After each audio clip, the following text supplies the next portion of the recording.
nation's capital last weekend and discovered the triple triathlon. It's a unique event and sometimes heartbreaking.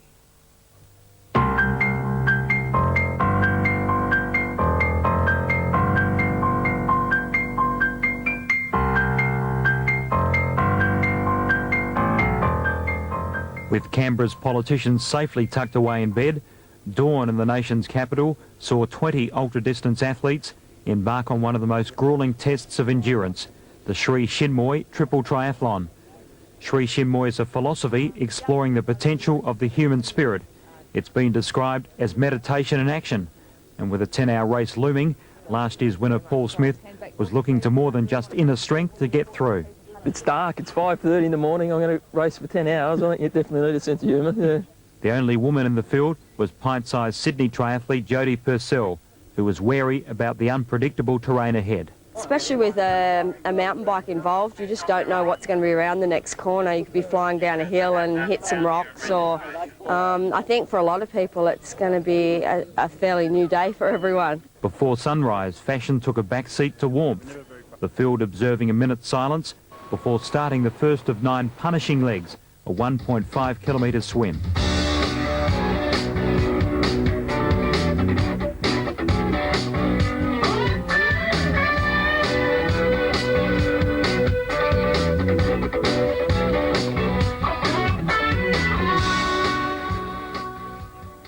Race favourite Smith came off the first transition with a 2-minute break, but midway through the second leg, it was evident something had gone amiss with his mountain bike. Problems. The colourful Stu Adams took advantage. Hey, awesome. He and 37-year-old James Nicholson led the field at the end of stage 2. It's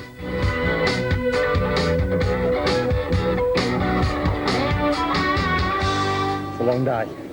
No point killing yourself early. Smith was back in the pack and had a 3-minute gap to bridge in the cross-country leg. Check my chain. Mate, what happened out there? Chain snap.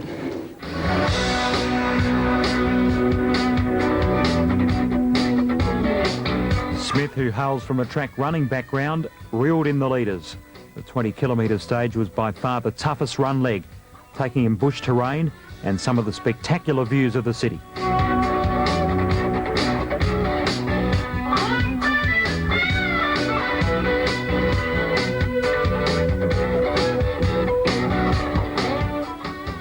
The second swim on Lake Burley Griffin was a daunting 3.5 kilometres in strong wind and currents.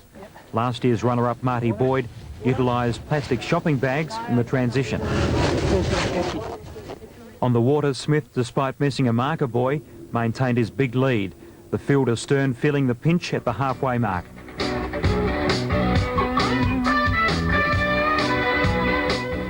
In the team's event, there was plenty of encouragement as the riders had to show more than just pedal power. Hold on. I just have one. Leave that one in. Go, Damien. The race leader was making sure his energy levels remained intact, even though mind games began to play their tricks. Looking forward to the hill too. My legs are getting a bit sore.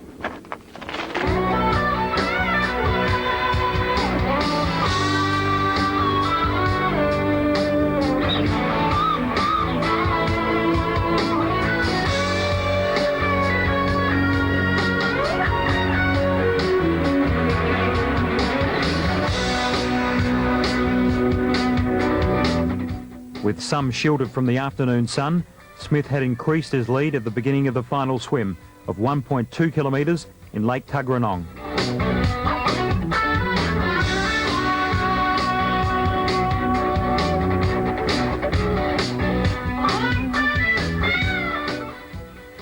Over an hour further back, Jodie Purcell was feeling the pinch and counting down the legs, her body and mind bordering on exhaustion.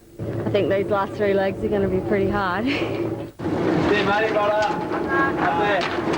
Out of the tunnel and into the final run leg, 13 kilometres over Red Hill to the finish. Paul Smith, with family on hand, had the first centre victory. I'm his father, that's his mother. Yeah, I'm his father, but I don't really admit responsibility.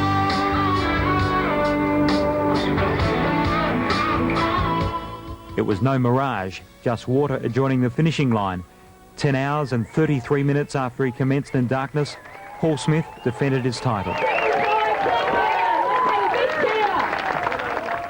A moment to savour victory before contemplating the pain ahead. This race last year, I was just lying at home for the whole week, unable to sleep, unable to eat, just lying there in agony for a whole week, not working, not training, not doing anything. So I'm hoping I won't be like that this year. So that's how long it took you to recover last year? Oh yeah. The legs were just so sore, all the running downhill you do. There's a lot of really steep downhills. It just really knocks your legs around. The crowd had to wait a further 25 minutes for the second place getter to emerge, James Nicholson, You better be there. with last year's runner-up Marty Boyd finishing third. Jodie Purcell broke the women's record by over 30 minutes. Her courage kept her going after hitting the ground on the final leg. It's hard to pick your feet up.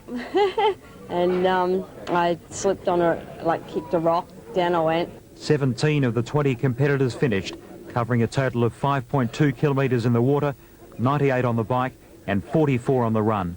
Canberra's triple triathlon, very much a test of the human spirit.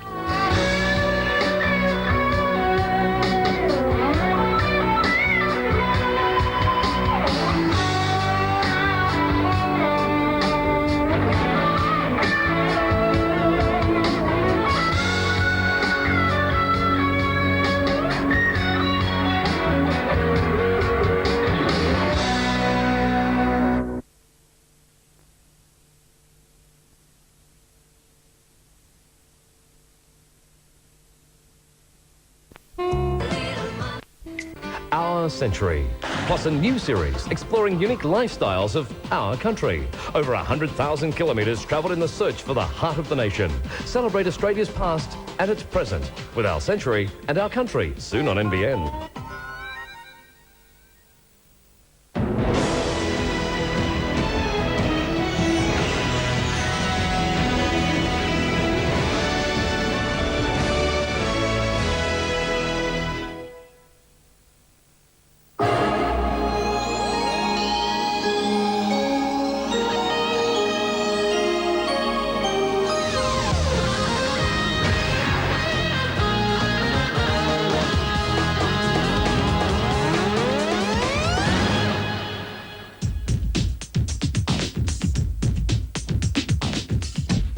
For the past 20 years, athletes from around the world have come to Hawaii to test themselves in an event known simply as the Ironman. The Ironman celebrates its 20th anniversary this year, and the time has come to reflect on the personalities that have shaped it, the rich moments that have defined it, and to see how one man's dream in 1978 has blossomed into a truly global sporting event.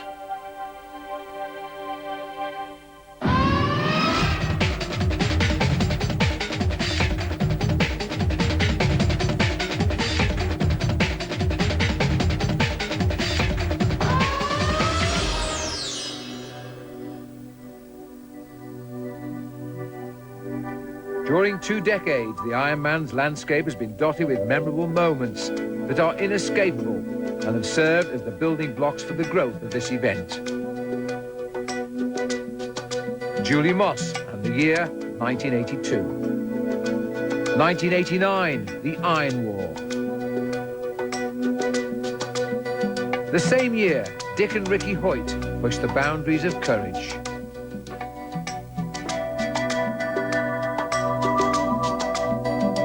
Even the very best have felt the Ironman's random touch.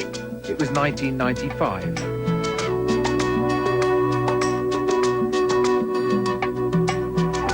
With 1,500 athletes on the start line every year and champions from around the globe, the Ironman has truly grown up in 20 years.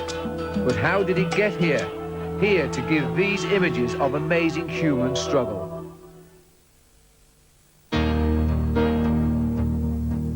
The answer lies beneath the Hawaiian sun, in Honolulu to be exact, and a group of athletes trying to settle a bet. Who was the best, athlete, the swimmer, biker, or runner? One man had the answer. It struck me that if we took the Waikiki rough water swim, 2.4 miles, and then we did the around the island bicycle race, which was billed as 115 miles. I don't know that it was ever measured, but if we cut off about 3 miles, we would be at Aloha tower, which is the beginning of the Honolulu Marathon. So I just proposed that we'll shoot the gun at 7 o'clock and you keep on keeping on, and whoever finishes first, we call him the Ironman. So Collins and his 15 pioneers headed out on an adventure we now call the Ironman. Gordon Haller was the first winner. 12 men finished, which was enough for Collins to do it all again in Honolulu in 1979. We had 35, 38 people who showed up on Saturday. But the way they did it, they said, let's go to Hawaii, and I'll do this triathlon thing on Saturday, and then Sunday we'll fly to Maui and play golf or whatever. And so when we put it off till Sunday, half the field decided, no, we can't do it today. We have to go to Maui today. With the race postponed, Collins again started with 15 contestants. But there was one very... 1978, the Ironman was no longer exclusively a men's club. So I had some idea of what I could do for a marathon, and I added some, of course, for being tired. And I knew I had some idea of what I could do on the bike. And the swim, the only thing I was worried about the swim was maybe getting eaten by a fish, and then somebody said, well, there's no fish in Waikiki. You don't have to worry about that. Remarkably, Lemaire not only survived the swim, she gave the men all they wanted on the bike and the run. Apparently I had taken the lead, or was close to taking the lead, and that was picked up on the news. So when we changed and went on to the Honolulu Marathon course, people were coming out of their houses and going, there's the woman, there's the woman. In the end, Lemaire finished 5th, but in the process blazed a trail for women to race side by side with men at the Ironman for the years to come. You can't see them, but hidden dangers in daily life like air conditioning, chlorine, and UV from the sun can damage your hair, robbing it of its healthy-looking shine. Pantene Pro V Conditioner gives daily help. The Provitamin B5 penetrates deeply root to tip, whilst the formula replenishes shine. Pantene restores the healthy look you need for the shine you want. Pantene Pro V Conditioners. The hair's so healthy, it shines. Give your hair daily shine. New FM present Mental as Anything, the crazy, zany madmen of rock music. If you leave me, can I come too? The Mentals have sold over 2 million records worldwide, produced 10 top 10 singles, and written a dozen songs on drinking. Oh, yeah. Mental as Anything, performing live Friday, February 12th, Toronto Workers Club, and Saturday the 13th, Cessnock Supporters Club. Get your tickets now from the club. Yee-haw! Fantastic Furniture's Country Package deal is back. No deposit and just $15 a week. Comfortable sofa, coffee table, lamp tables, large bookcase, queen bed and mattress, bed table, storage trunk, mirror, TV stand, dining suite, 2 chairs and cushions. All this just $19.99 or $15 a week from a Fantastic Furniture store near you. Yee-haw! $19.99 for all this. Don't forget, Fantastic Furniture has great value packages to suit all budgets from the Package Deal Kings. See Executive Landscaping supplies for wood chip, sand, soil, pavers and blocks, plus fencing, shade cloth, cement and roofing. And it's Musselbrook treated timbers for pickets, lattice, decking, sleepers, structural pine, logs, slabs and cypress timber. Save now in Spotlight's massive final clearance stock take sale. We've slashed 10 to 50% off heaps of sheer and lace continuous curtaining. Redecorating has never been easier, and with up to 50% off, you'll save heaps. Be quick. Spotlight stock take sale final clearance ends soon.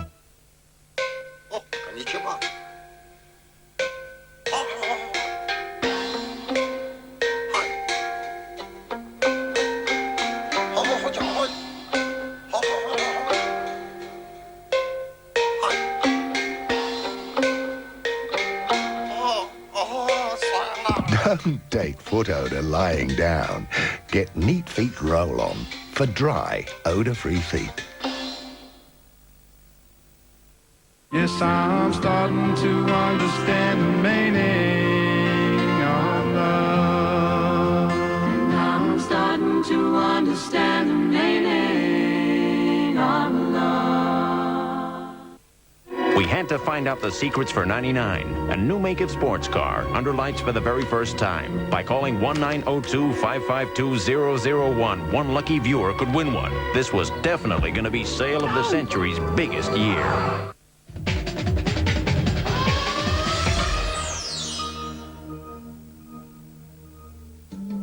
It's just before dawn, and the 1980 Ironman triathlon is about to get underway. This video was shot by ABC Sports, who had learned of the Ironman competition from a magazine article, and they'd called Commander Collins.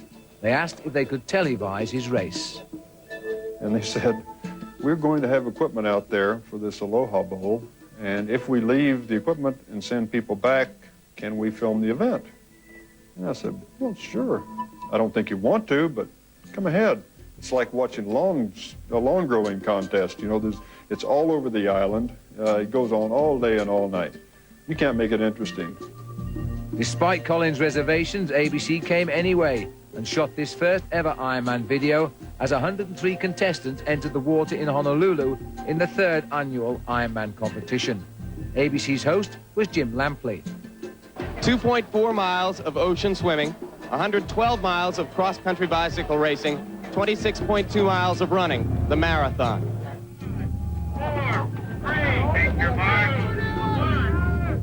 In the field was a former college swimmer named Dave Scott. My first reaction was, well, it's got to be an event that's over 3 days. They can't do these things back to back. It's got to be, it's got to be 3 days. And then he said, no, it's 1 day. And I said, wow, really? I said, people survived this thing. You know, the first year in 78, they had 12 people. And, you know, I think just because of the nature of how I like to exercise, I thought, wow, what a challenge. This is unbelievable. Unbelievable, perhaps, but Dave Scott took to the Ironman immediately, leading out of the water by a wide margin. Next was a quick rinse in the public shower, and onward to get ready for the 112-mile bike ride. He's gonna win! He's gonna finish one! Scott's support team included his parents. They would follow him the entire day. How are your legs? We'll find out in a few minutes. Win, David! Go! Already 4 minutes up on the field, Scott raced out of Honolulu aboard his 10-speed bike.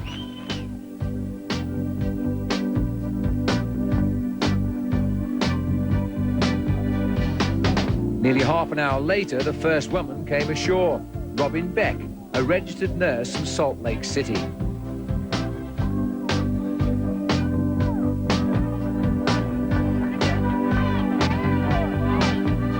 A quick kiss from her husband, and she too was on her way. Dave Scott's fashionable knee socks belie a man on a mission. With no aid stations available, Scott's parents were always close by. They were in the car, and we kind of anticipated when I would need food. And, you know, the exchange was just out the window, so I just kind of go like this. They were behind me the whole time. I said, yeah, I need to tank up a little bit. I'm seeing buffalo running across the road here. Get up here. Another unique aspect of the race, athletes were weighed. Yes, weighed. During the competition to ensure they hadn't lost too much weight, jeopardizing their health. Quick. Quick, huh? Looks good, Mr. Scott. Thank you. I'm feeling good. Well ahead of a record pace. Yeah, well, it was a little softer. Soft or not, Dave Scott shattered the course record and won the first televised Ironman by over an hour. Millions watched on ABC Sports, and word of the Ironman spread.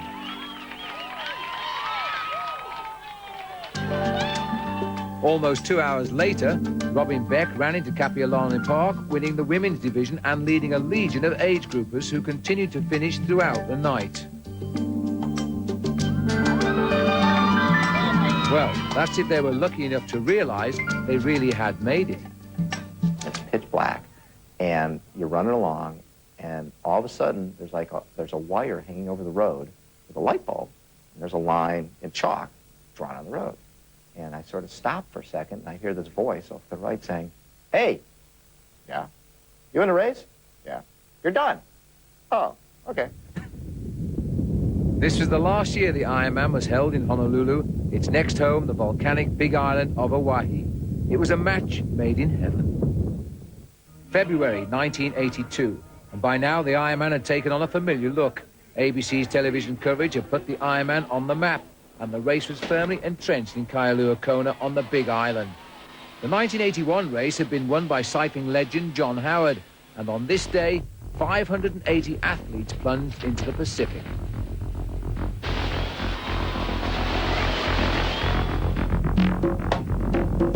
Halfway through the 112 miles bike ride, 1980 champion Dave Scott found himself caught by an upstart Californian named Scott Tinley, who had finished third in his first trip to Kona the year before.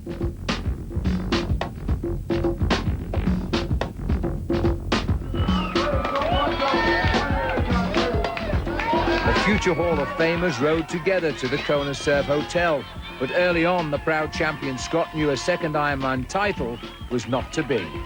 We actually rode in together, and throughout the run, I just said, oh, this is a tough run. It was really Scott's day that day, and I just said, I'm grateful to be able to finish this 26 miles, and I said, second place is okay. But it's still, I hated to lose, and I said, golly, I'm going to come back and do this again. For Scott Tinley, the day was spectacular, outrunning Dave Scott and winning his first Ironman title. For runner-up Scott, the seed to return and reclaim his title had been planted. But unknown to both these men, a story was unfolding out on the course that would change the face of the Ironman forever. It was in the women's race, and ABC was there. Meanwhile, there had been a lead change among the women. 23-year-old Julie Moss, the former college student from Los Ojos, California, had moved ahead of Pat Hines. Moss came to the Ironman as a college student, just trying to get a degree. No one could have imagined she'd find herself in the lead so late in the race.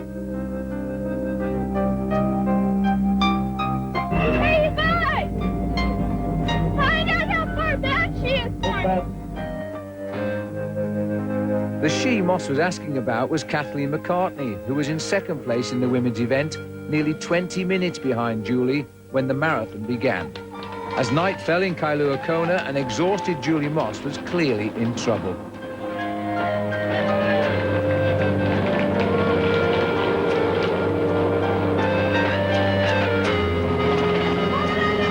Quickly back on her feet, but again her body said no more.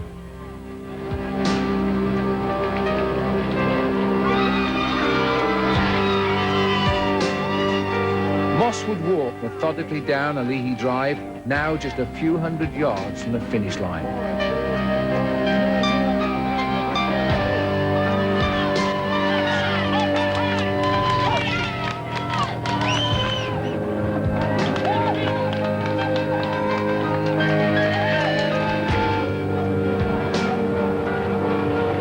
Just 30 yards from victory, Moss fights against a body that is shutting down. ABC's cameras captured this drama.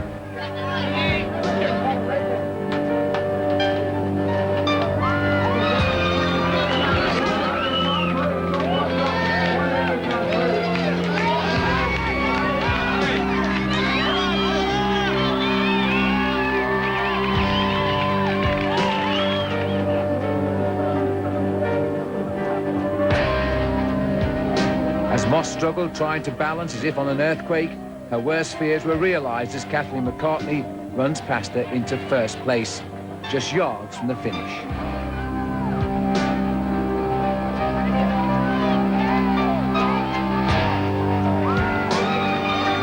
Unsure of her position and what had happened, McCartney had to be told she'd won by race volunteers at the finish. Moments later, Julie Moss crawled to the finish line in one of the most memorable moments in the history of ABC's Wide World of Sports. Millions of Americans watched mesmerized by Moss's courage and determination. Everyone who saw it was moved, and history has shown us that from that day forward, the Ironman would never be the same. Obviously, an incredibly dramatic and emotional finish, and I was actually having a private sob moment on my couch, thinking that was both incredible and absolutely nuts. But a couple weeks later, I thought, you know what? I think I'm going to go do that race just one time. And so in 1982, I got some shoes, I got a bike, I had the swim goggles and the swimsuit, and I started training.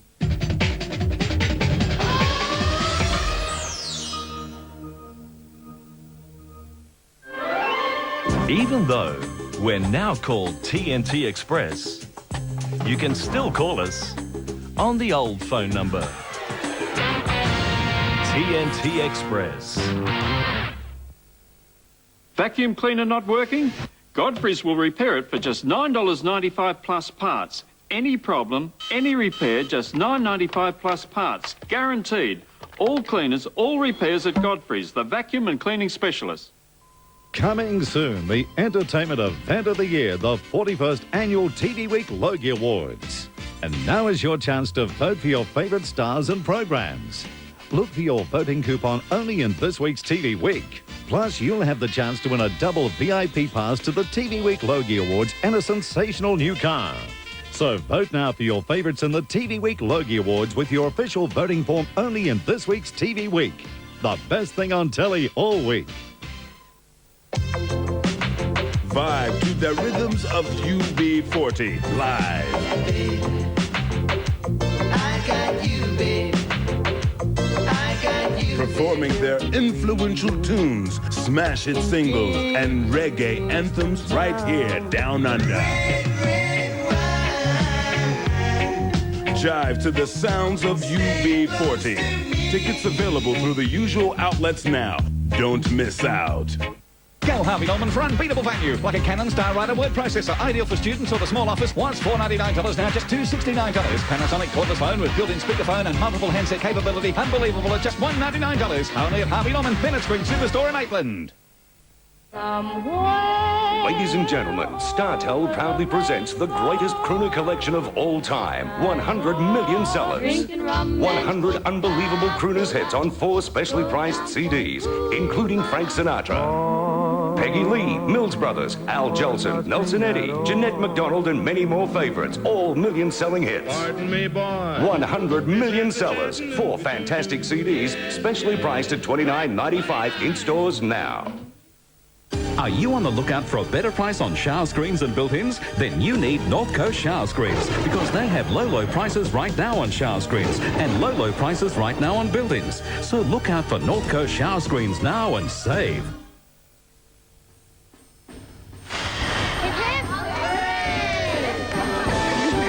Sunday, March 7th is the 10th Clean Up Australia Day.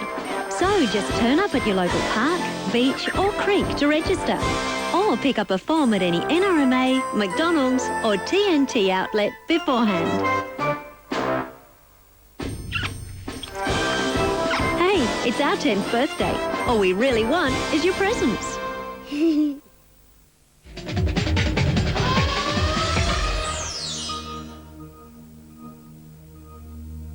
By 1984, several patterns had emerged at the ever-expanding Ironman.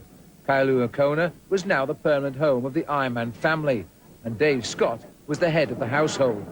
He had won the October 1982 event and also in '83, and as athletes started this day, everyone thought it was his race to lose once again. Well, nearly everyone. Inspired by Julie Moss's courage, a certain Mark Allen came to Hawaii prepared to take on Dave Scott and the sport's elite. He took the lead 30 miles into the bike leg and never looked back. I was very strong on the bike that year. I got off the bike with whatever, 11 or 12-minute lead, and I thought, you know what? There's no way in the world anybody is going to make up, 20, 30 seconds a mile on me, because my run was generally the strong point. Allen's lead was still 11 minutes over Scott as he made his way through Kona and the steep climb out of town. At the bottom of the hill, literally, I thought, I've got this thing in the bag. And when I got to the top of that hill, less than a mile later, I felt like every ounce of energy had just been sucked out of my body. Now the leader, Mark Allen, and he looks, Marty, as if he is struggling. I think his face says it. Really, he looks scared. And David Scott, the defending champion in second place, is stalking Mark Allen now. And indeed is going to pass him as Mark Allen has slowed to a walk. We have a new leader, Dave Scott. Indeed, as ABC's Jack Whittaker called it, Dave Scott would not only take the lead, but go on to win his 4th Ironman title and begin one of the great rivalries between Scott and Allen that the Ironman would ever know. In the women's race, it was Sylviane Puntus who dominated her 2nd straight Ironman title, shattering the existing women's course record. Making it a family affair, the Canadian's identical twin sister Patricia was runner-up. After taking 1985 off, the twins came back in 1986 to dominate the Ironman game once again. The Puntus plan was working late in the bike leg as Sylviane and her sister Patricia rode together as they always did on the Queen K Highway.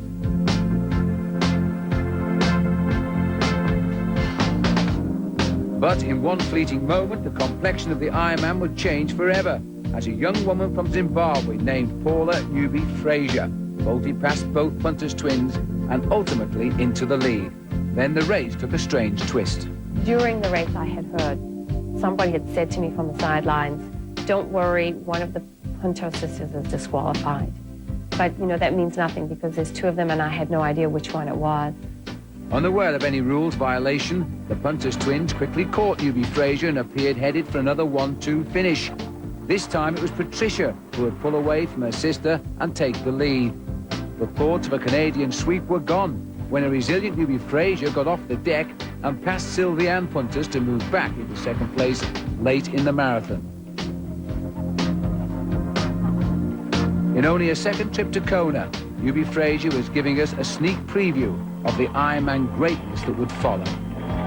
Just minutes ahead in town, Patricia Puntus was greeted with the cheers of a champion as she made her way to her first Ironman title, a title her sister had won twice before. It was a storybook finish. For Paula Newby Fraser, a remarkable second-place finish in only her second trip to paradise.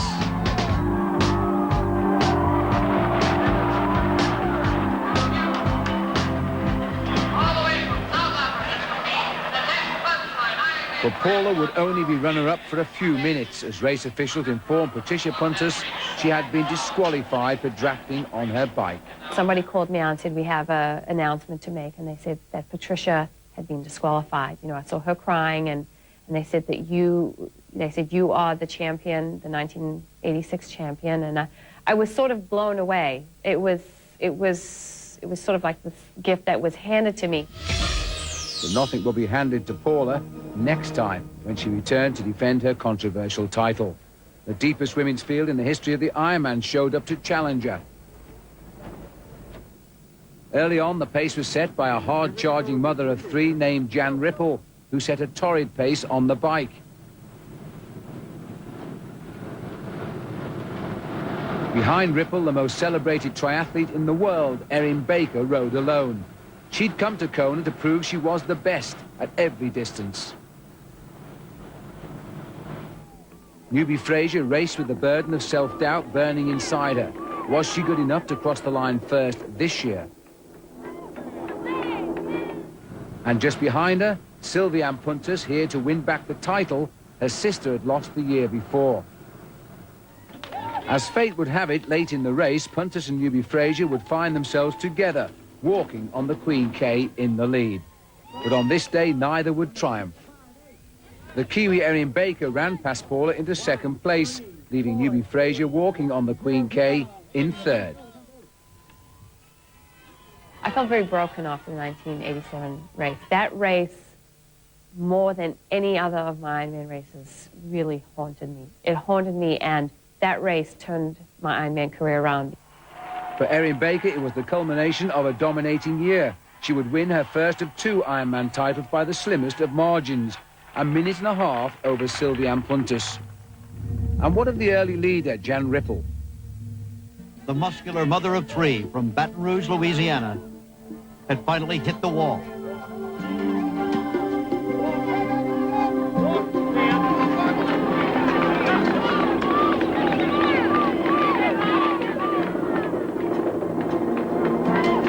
Jan would finish in 14th place, but she did finish. Ripple's place in Ironman history was secure.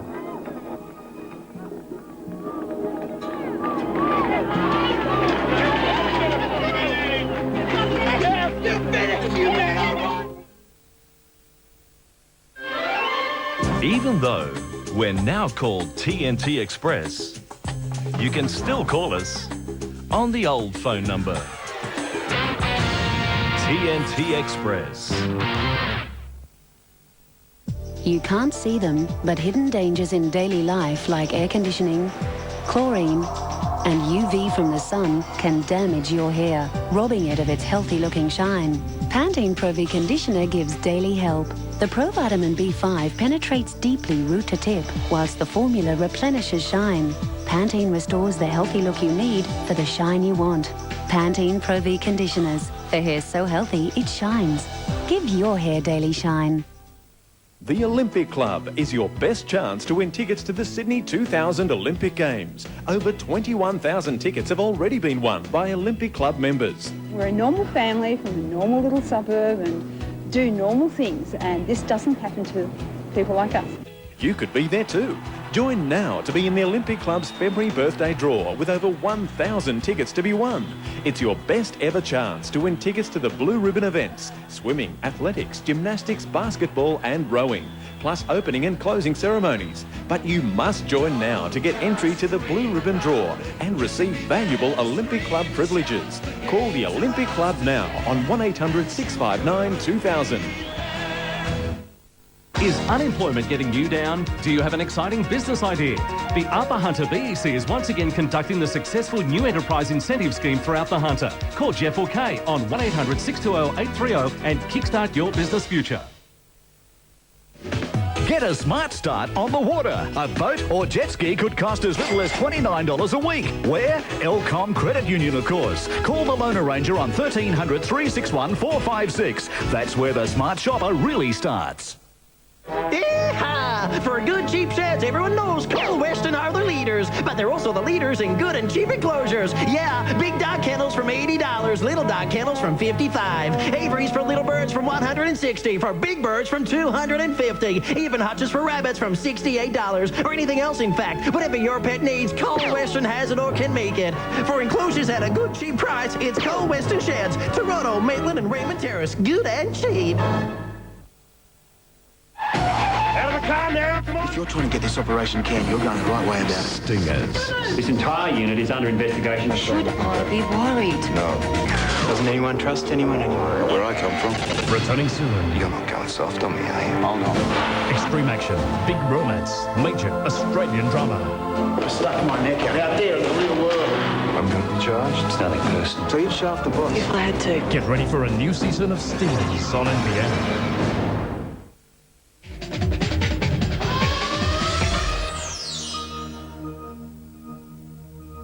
It's October 1989 and 1,300 athletes enter the Pacific Ocean and the Ironman, but none with more pressure than Mark Allen.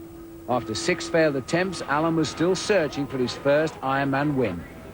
So when I came into the season in 1989, I kind of had this sense like, you know what, if it doesn't happen this time, I'm not sure if it's ever going to happen.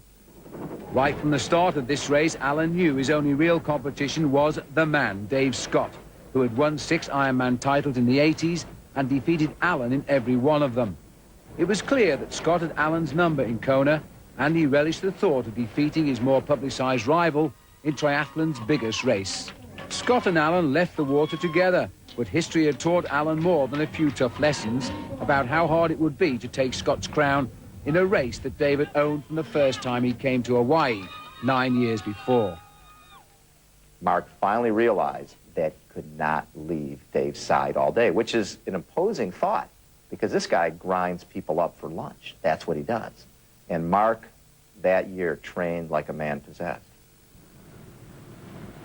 It was time for Allen to put that training to the ultimate test, taking on the man who had denied him before, a man who Allen had beaten in other races, but never here, not in this race.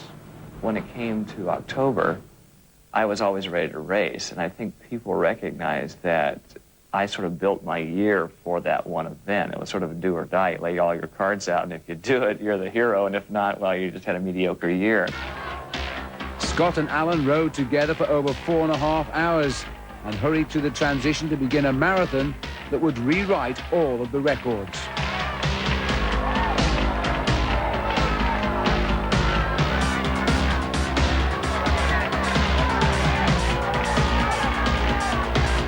It was a furious pace right from the start.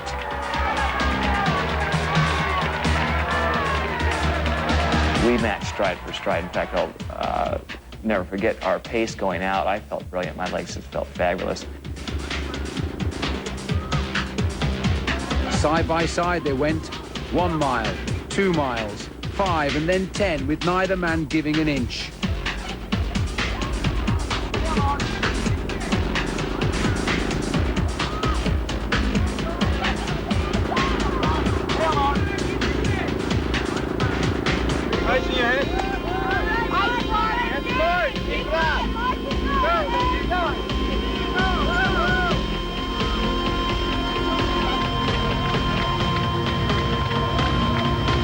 remember hearing the sound of our feet hitting the ground and the squish of the water that was coming out of our shoes and his breathing and my breathing. And it was like there was this communication or this sensing of what was going on inside of him, even though there was no words spoken. Do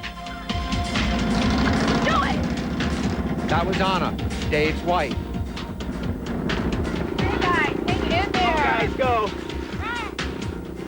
With neither man giving in, Dave and Mark have driven each other to another plateau. They are once again averaging an incredible 6 minutes per mile.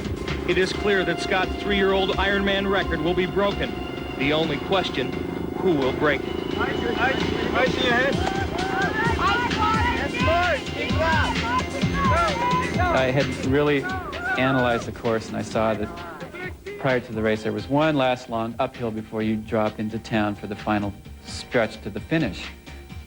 And somehow in my mind I just felt like, you know, if we're together at the bottom of this hill, I'm sprinting to the top. And sure enough, that's where everything happened. 2 miles to go. This is the final uphill of the course.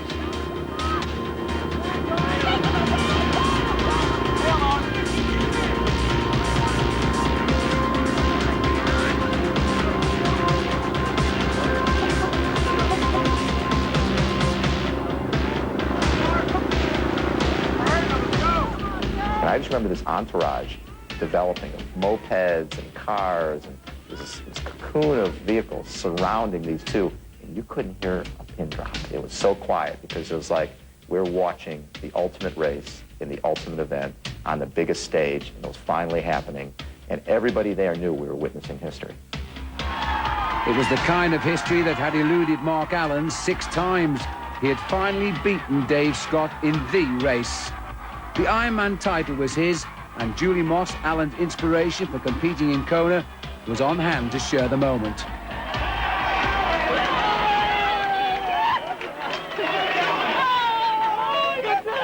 Along the way, Allen had broken the Ironman course record, and his 2 hours 40 marathon time is still the best ever seen in Hawaii. Less than a minute later, the proud warrior Dave Scott came to Ali'i Drive in 2nd place. And I saw the finish line time as we were coming across, and, you know, I was gravely disappointed in losing. I hated to lose, and I hated to lose to Mark, but, you know, you can put all your excuses aside. On that day, for those 8 hours, he was this much better. After winning the 1989 Iron War with Dave Scott, Mark Allen took control of the island and the Ironman and never looked back. He won an amazing 5 straight titles, while all the top contenders took their best shots. In each race, Allen gained strength as the race got tougher, and the brutal marathon course vanquished the competition. It was as if the door had been cracked open in 1989, and Allen took the opportunity to kick it in with a string of victories that will probably never be equaled. On the women's side, another rivalry had blossomed. Erin Baker, the 1987 Ironman champion, was going toe-to-toe each October with Paula Newby-Fraser, who'd now won 3 titles of her own in the 80s. It was a definite rivalry, and there was a definite coolness between us. You know, if I saw her, we were polite to one another. You know, sometimes I think she was a little impolite to me, you know, to the point of being a little rude. But it was just one of those real rivalries. I mean, it was a true rivalry. It wasn't just, you know, we got on the race course, raced each other, and were friends afterwards. You know, we weren't friends. Each pushed the other to great performances in Hawaii. In 1990, the outspoken Baker was able to get away from Newby-Fraser on the bike, and then went on to run the fastest women's marathon ever in Hawaii, capturing her 2nd Ironman title. But Baker's win would be her last in Hawaii, as Newby-Fraser would come back and win in 1991 and again in 92. In the process, she would shatter the course record and become the only woman to go under 9 hours. Those wins set up her last showdown with Erin Baker in 93. Baker was returning from taking a year off to have a baby, and Newby-Fraser had dominated in her absence. On this day, Paula would build a 7-minute lead over Baker to start the run, and she was never threatened.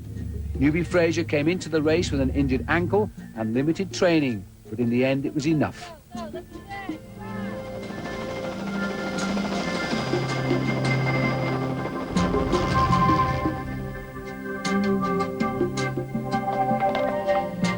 The two would cross for the last time in the marathon, and Baker would settle for second, while Newby Fraser had won for the 6th time in Kona. And at the finish to greet her, Australian triathlete Greg Welsh, who sat out the race with an injury. A year later, Welsh was fit and one of the favourites, as Mark Allen had decided to take a year off from racing. That decision brought out another familiar face. Now 40 years old and 5 years removed from the Ironman, Dave Scott was back. The man who had made Hawaii his home in the 80s would make his first start since losing the Classic with Mark Allen in 1989.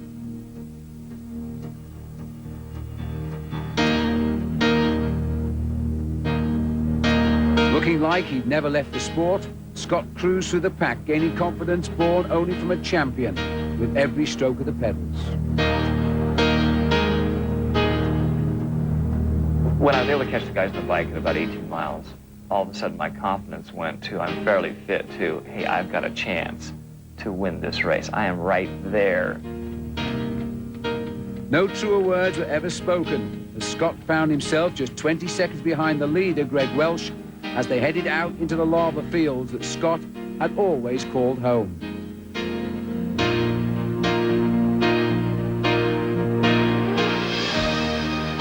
Closing to within 11 seconds of the lead late in the marathon, Scott reached into his Ironman bag of tricks one more time and came up just short as Welsh surged and Scott had no answer. Welsh will become the first non-American man to win the Ironman, and rarely had there been a more popular champion. For Dave Scott, a magnificent second place at 40. The memories of '89 are ancient history now. The man was back where he belonged. It's on again. The Aussies taking on the world champs. Live from the Wacker, Australia versus Sri Lanka in the Carlton United One-Day Series. Today from 1:20 on NBN. Go Aussie, go! Hi, it's back to school time again, and you know that your family needs a computer, but don't go spending $2,000 or $3,000 when for just $499, look what you get. A famous brand refurbished computer. This is big names like IBM, Compaq, Digital. I mean, these are chosen for their reliability with other names like Microsoft and Intel. For just $499, you get the computer, the keyboard, the mouse, and the full color screen. There's a 3-month guarantee. Now, you could have paid $2,000 or $3,000 when these were new, but now they're just $499. And if you ring now, I'll even include cruise control for just $92. Now, you know in your car how cruise control makes it easier to drive. It's like automatic. Well, it's the same in the computer. And if you take cruise control, look at all the software I'm going to give you. Like here it is, the Microsoft Windows operating system. There's a typing tutor, a spreadsheet, a database. The software's in there absolutely free. You could pay hundreds of dollars for software. There's a Lotus word processor. The Macquarie Dictionary's in there. Plus, to learn your computer, I'm going to put in lessons free. Right? I'm even going to include all this other software. There's software astrologies, recipes, biorhythms, free. There's games, over 50 games, like Dungeons and Dragons and Pac-Girl. They're in there free. Plus, the Millennium Bug Proof. So it's okay in the year 2000. Look for the 2YK label. It's in there free. Plus, if you want a printer, a brand new colour printer for your computer, just $49.95. That's an amazing deal. Plus, if you want to go on the internet, just ring and ask us about our internet deal because it's fantastic. Now, if you want a Pentium and you want to upgrade to a Pentium, I can do it at an amazing deal. So just give us a call now, ring now for a Pentium. If you grab a Pentium, I can deliver next week. Now look what you get, a famous brand computer for just $499 with a computer, the keyboard, the mouse and the screen. Cruise control for just $92, and when you get that, you get all the software free, all that software. There's free games, free lessons, free Millennium Bug Proofing, the printer for just $49.95, plus a great Pentium upgrade at a price you will not believe. So ring now, ring 1-300-3656-36. You've got to ring now. Go on, ring now. For your best chance ever to win tickets to the Sydney 2000 Olympic Games Blue Ribbon events, call 1-800-659-2000 now. Don't miss the Olympic Club's February birthday draw. Call 1-800-659-2000 now. Thinking of building or renovating your kitchen? Then make sure you see Harvey Norman's huge cooking and kitchen appliance showroom. All the top brands and the best in Australian made. So for the best prices, the right advice and the biggest range, come and see why. He defied the odds and was left with an extraordinary sense of life. I thought I was dead. You want to kill me, but you can't! Jeff Bridges. We're safe because we died already. Isabella Rossellini and Rosie Perez. Fearless, 9:15 tonight on NBN. During 20 years, more than 10,000 have completed the Ironman in Hawaii, each having had their own reasons for taking part, all very personal and mostly compelling. Understanding that these amateurs are the heart and soul of this race, each year the Ironman television show focuses on a few individuals, bringing their stories home to the viewers. Perhaps the most memorable, the story of Dick and Ricky Hoyt. Dick from Boston and his 27-year-old son Ricky, who was born with cerebral palsy. Together they came to Hawaii to compete in the 1988 Ironman, but were unable to finish. The next year they were back, and Dick was more determined than ever to cross the finish line with his son Ricky.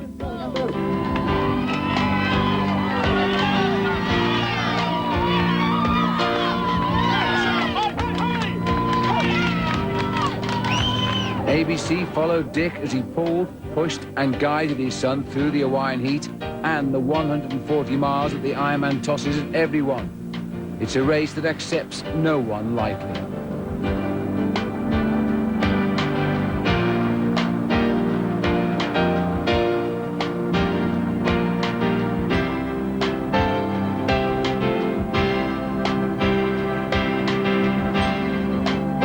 Arrived at the bike-to-run transition in plenty of time to continue. And throughout the night, Dick Hoyt kept moving with only one goal in mind: get Ricky home. No sweat, hey, we're glad you made it! All right! Yay!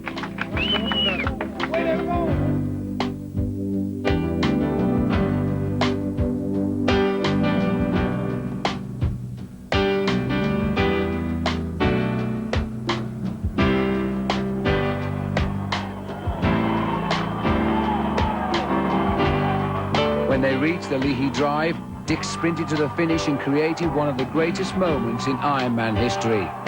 Their dream was complete. Ricky Hoyt was, in fact, an Ironman, and it was his dad who made it happen.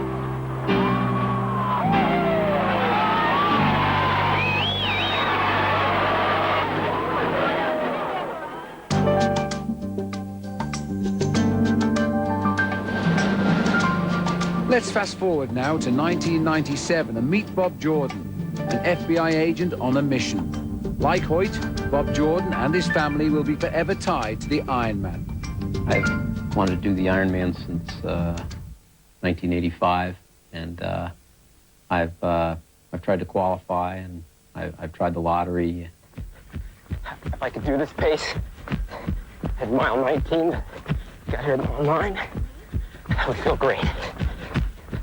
He didn't know what the right key was to unlock the lottery door. The key for Bob Jordan was inside his San Diego home. It was his then 4-year-old daughter, Emily. How do your legs feel? Pretty good. Oh, I'm getting big hugs here. Oh, my gosh, even when you're sweaty. And that was really what was going on till she was 4. When she was 4, she was diagnosed with leukemia. Spending much of her time in a Californian hospital battling that leukemia, Emily never gave up on her dad's dream to compete in the Ironman. They showed me a letter that she had written with my wife, in which she said something which just rang true. My name is Emily. I'm 5 years old. My dad's name is Bob. He's a triathlete. Please pick him for the Ironman. I have trained with my dad every week since I was 3 weeks old, either sitting in the jogger or riding in the bike trailer. Now my little brother Timothy goes with Dad because I am in the hospital. My brother is 3 months old today. I'm having a bone marrow transplant to get rid of my leukemia. My dad's birthday is in 2 weeks, but I can't leave my isolation to get him a present. Maybe if I write a letter, you will pick him for the Ironman. Jordan was picked and fulfilled their dreams last fall in Hawaii. Here he comes. Here he comes.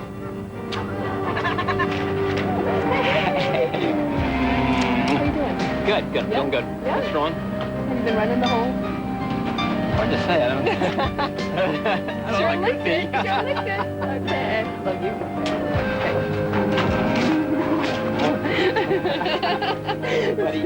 Bob Jordan did arrive and finish the Ironman in just under 14 hours. He did it for himself and his daughter Emily, who died 5 months before this race. Monday. Thinking of you. Cards on tape. My idea. Have a lobotomy. My idea. When the going gets tough, the tough get revenge. Would you please spit in his food? Again? Caroline in the City, Monday on NBN.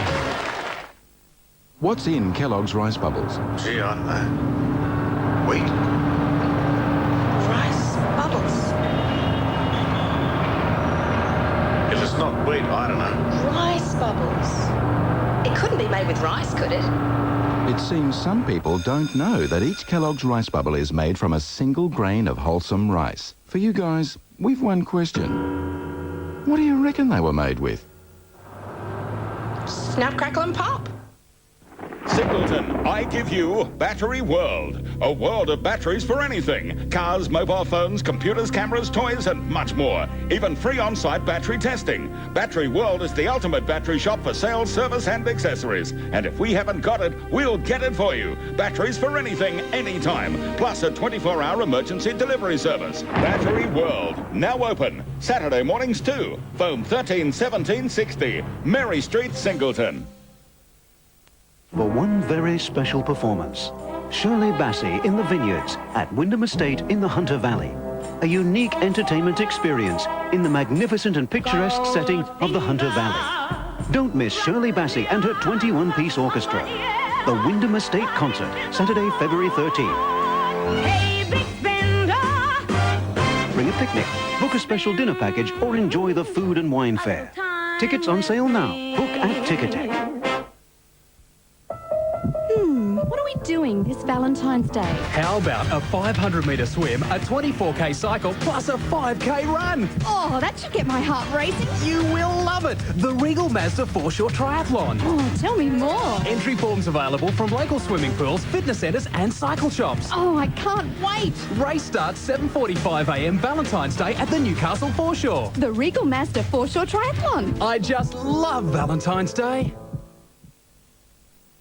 You can't see them, but hidden dangers in daily life like air conditioning, chlorine, and UV from the sun can damage your hair, robbing it of its healthy-looking shine. Pantene Pro V Conditioner gives daily help. The Provitamin B5 penetrates deeply root to tip, whilst the formula replenishes shine. Pantene restores the healthy look you need for the shine you want. Pantene Pro V Conditioners. The hair's so healthy, it shines. Give your hair daily shine. From the controversial to the unforgettable, the delightful to the deadly. The truth behind the headlines and the important local stories. Australia turns to Mike Munro and the team on a current affair. Fresh from a year off from Ironman racing, Mark Allen's unforgettable figure returned to Kona in 1995. Not far away on the pier that morning, Paula Newby-Fraser was preparing to chase her 5th straight Ironman title, and no one was betting against her. She was the undisputed queen of Kona, having won the race a record 7 times already. But the Ironman is anything but predictable, as both great champions would learn on this day. In the men's race, a German Ironman rookie named Thomas Hellriegel had blown away the field with a dazzling ride that saw his lead grow with every stroke of the pedals. 1 minute, 3 minutes, 5 minutes. Allen pumped away in a large chase back, but was wondering if so much could have changed in just a year. The 5-time champion watched as the lead grew to double digits. Was this any way for the grip to be treated in the Ironman? Germany's Thomas Hellriegel doing his first ever Gatorade Ironman, leading off the bike. Hellriegel's amazing ride gave him a 13-minute lead over Mark Allen and his pursuers. For Mark, he had rolled the dice, but would they come up a winner? It was a gamble. It was probably the biggest risk I've ever taken over there. I thought, I know I'm going to have to run fast. I know there's some good runners with me. Just go with this easy pace on the bike, save it up, and then see if you can do it on the run. It's 13 minutes since Hellriegel left, and Mark Allen, usually confident and in charge, is finding what a difference a year makes. Unbelievably, the Germans with Leder and Müller are holding the top 4 places now. Champion Greg starting his favourite section.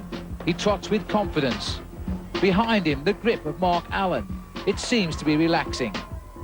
One thing's for sure, the run must be something very special from them both.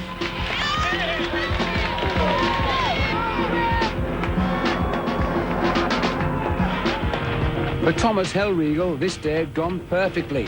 Coming to Hawaii for the first time and leading the biggest race in the sport for over 7 hours. On any other day against anyone else, it would have been enough to win. But this day belonged to Mark Allen as he moved through the field to catch Thomas Hellriegel just 2 miles from the finish. It was the stuff legends were made of. This would be Mark's last Ironman race and was a fitting ending to a remarkable career. He would go out on top with a 6th Ironman title. Meanwhile, the women's race was being dominated once again by the great champion, Newbie Fraser. Her lead was 11 minutes. Got up the bike, had this huge lead going, this is really easy. I mean, I remember actually thinking about going, this is so routine, it's ridiculous. But what would happen during the marathon was anything but routine. Newbie Fraser would begin to falter. Lacking the proper food and not able to gather herself, she was on a collision course with disaster.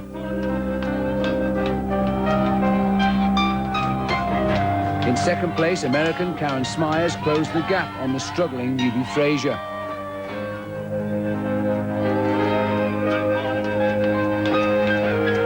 Smyers would run past a delirious Newbie Fraser just 400 yards from the finish, claiming her first and only Ironman title. Paula was left on the side of the road where she stayed for 20 minutes before walking to the finish line in 4th place.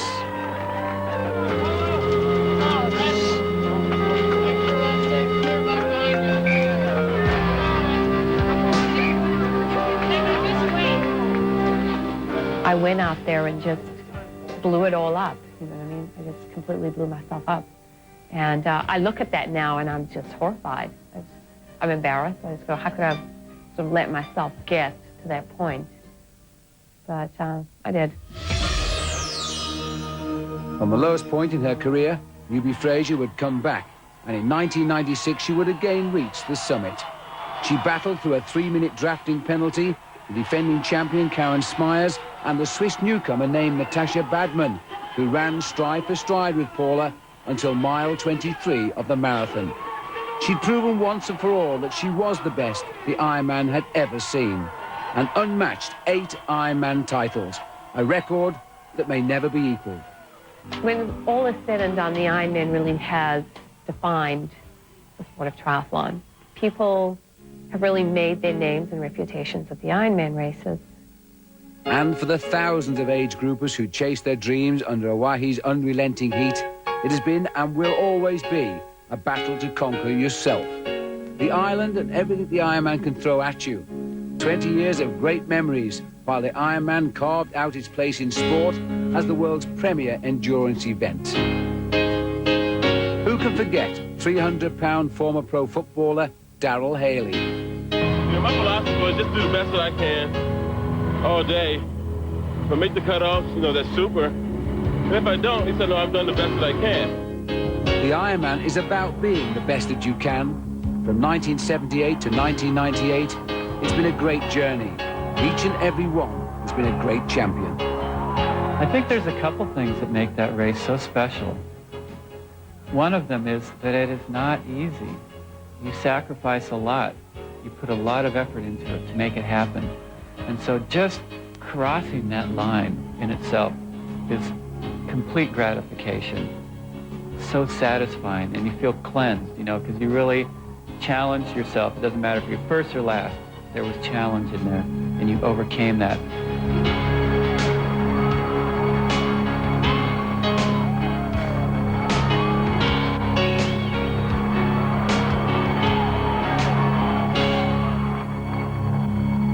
This has been another presentation from Nine's One. Hello, I'm Mark Fuel and welcome to Perth for round 1 of the St George Triathlon Tour. The weather hasn't come to the party, but the athletes certainly have. And the big news, Brad Bevan racing over the Olympic distance for the first time in over a year. And welcome to two-time world champion Emma Carney. This is a very important race today. Yeah, it is. It's the season opener. Like you said, is Brad Bevan fit? Has his year off been too long? Then you've got the women's field. Jackie Gallagher, she's back from a little bit of a break. Nikki Andronicus, how fit is she? It's going to be a big race. It certainly will, and let's take a look at what they're up against at the bottom of your screen. It's very technique, going out, going in, and the water cold, so it can be good. And there's the gun, and they're off at race 1 of the St George Triathlon Tour. And Emma, a difficult start.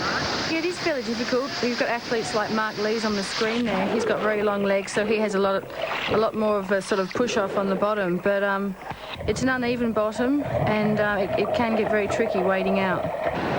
And we saw Brad Bevan also there with a good start, porpoising, but there'll be nothing in it. But there appeared to be a current dragging these athletes down the beach. Yeah, they do. They seem to be ignoring the first swim can. I think maybe that's just a marker guiding them out to the furthest turn buoy. But there's definitely a pull from right to left. And Ben Sanson, the Frenchman, immediately taking control of this swim leg. And Emma Carney, you've trained with Ben Sanson. We can see there Craig Walton on his feet. And you know how tough Ben's swim regime is. Yeah, in the old days, Ben used to train hard and tough in the pool. He was in Hungary for a long time training with the French team. These days, though, Ben goes down to the pool, he does a few laps, says, oh, I'm too tired for this, and spends the rest of his time sunbaking and eating chocolate. So Ben has more fun these days. The luxury of being a former elite swimmer. And now the women lining up, getting ready for their race. And some of them had noticed the current that was moving along the beach, so have positioned themselves along towards this end. And we see Mel Mitchell there, Jackie Gallagher, Tracy Hargraves also well placed. And Emma, this is always a difficult and nervous start. It is. It's tough the first race out.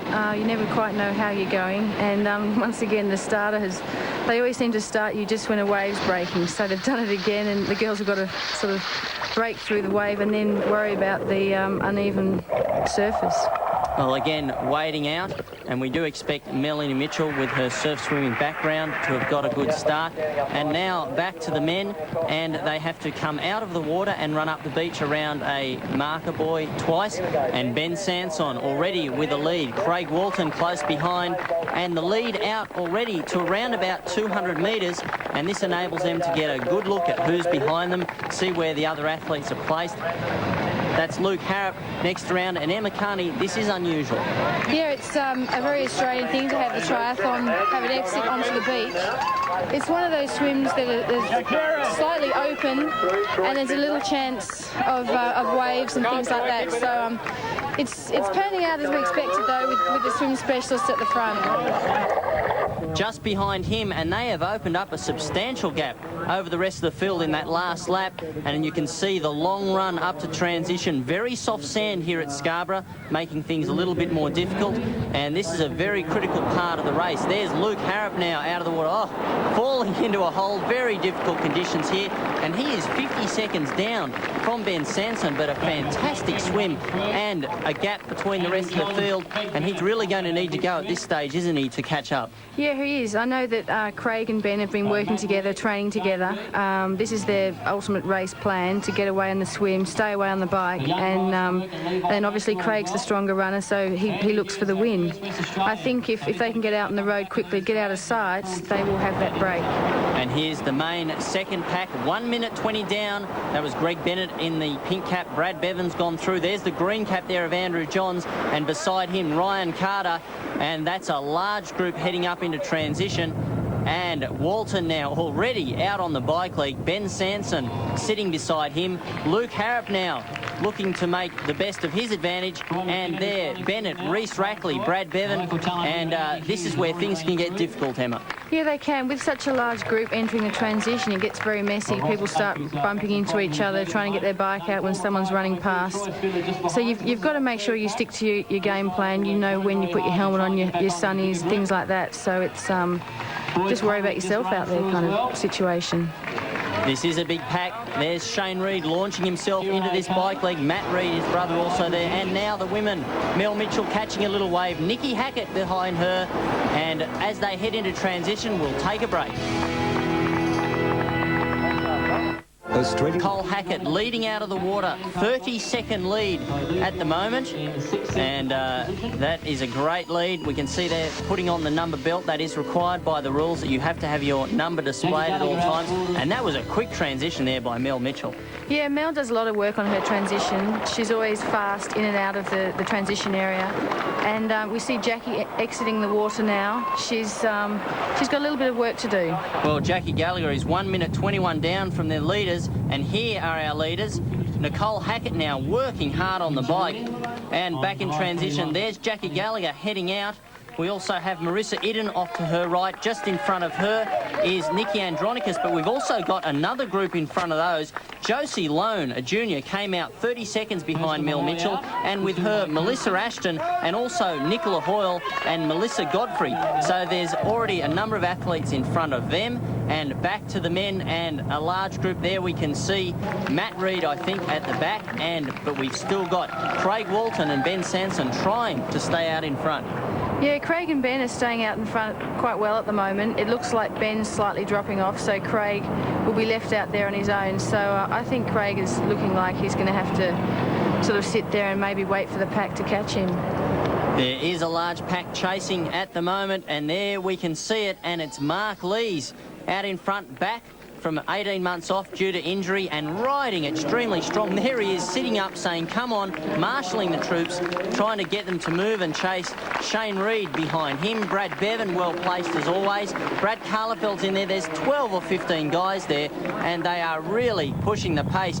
Back to the women, and still Nikki Hackett and Mel Mitchell, and they do work well together. Yeah, these two race a lot together. They often come out of the water together, and they really know how to take turns, how to share the lead. And the fact that there's just two of them out there, they're a lot quicker around corners, and quite often the people chasing, like Melissa Ashton here and Josie Lone, it's a lot easier to get around the corners. Well, Josie Lone had a good result at the World Junior Championships this year, 12th place, and a promising talent. And there's our leaders. They are still maintaining their distance out in front. It's around 40 seconds, and handling these tricky conditions very well. Yeah, the conditions aren't ideal out there for bike riding. You've got a lot of paved areas on the corners, you've got paint on the corners, and when they're wet they're often slippery, so it's not a great mix out there. Our third chase group, Jackie Gallagher, Nicole Andronicus and Jane Kargotic, who had a second place at the ITU World Cup in Cancun this year, and working very hard as they pass. They rendezvous hotel. I think they're showing the problems associated with chasing there. Jackie's having to push quite a big gear. The girls out the front can spin and get ready for the run, whereas because Jackie's behind on the swim, she has to work hard on the bike, and that could affect her run. And now Craig Walton we see at the back of this pack, so he and Ben Sanson have been caught, and we've got a large pack out in front. They've got a 40-second lead over the chase pack, and Emma, it's going to be very difficult for anybody to come from behind now. It is, and we see Luke Harritt's had a crash. If you look at the main pack there, Brad Bevan was seated nicely at the front, not too far at the front to be working too hard, but nice enough to stay out of trouble. He's an experienced racer, and he always manages to put himself in the place and in the situation where he'll stay out of trouble. Well, he's certainly done that. An unfortunate incident there for Luke Harritt. We've had a report that his front wheel actually went into a drain, and he came down very hard. There's our leaders now: Bevan, Lees, Johns, Walton and Reed. And we have a number of juniors in there as well. We've got Brad Carlefeld, Luke McKenzie. We've also got the likes of David Clark, I believe, is still in there, Reese Rackley, and they're working well together. They are working well. It's a fairly big pack out there. It's probably a little bit slow on the corners, but I think everyone's going to start waiting for the run. Well, we can see Andrew Johns there sitting behind Brad Bevan, Mark Lees, Matt Reed. He's about the tallest triathlete in the world, 6'5". But we're back to the women, and Melanie Mitchell working hard in front, Nicole Hackett with her, and we'll be back shortly to see the end of both the women's and the men's cycle legs. Welcome back to the St George Tour in Perth. This is the third chasing pack. Jackie Gallagher looking strong, with Nicole Andronicus behind her and Jane Cargottage also working well with them. Difficult conditions out there, as Emma mentioned before.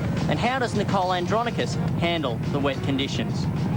You just have to take a lot more care in the corners, but basically, you know, my skills are quite good. I've been working pretty hard out on the bike, so I'm confident that I'll be okay. I've got all-weather tyres on, so just get in there and have a go.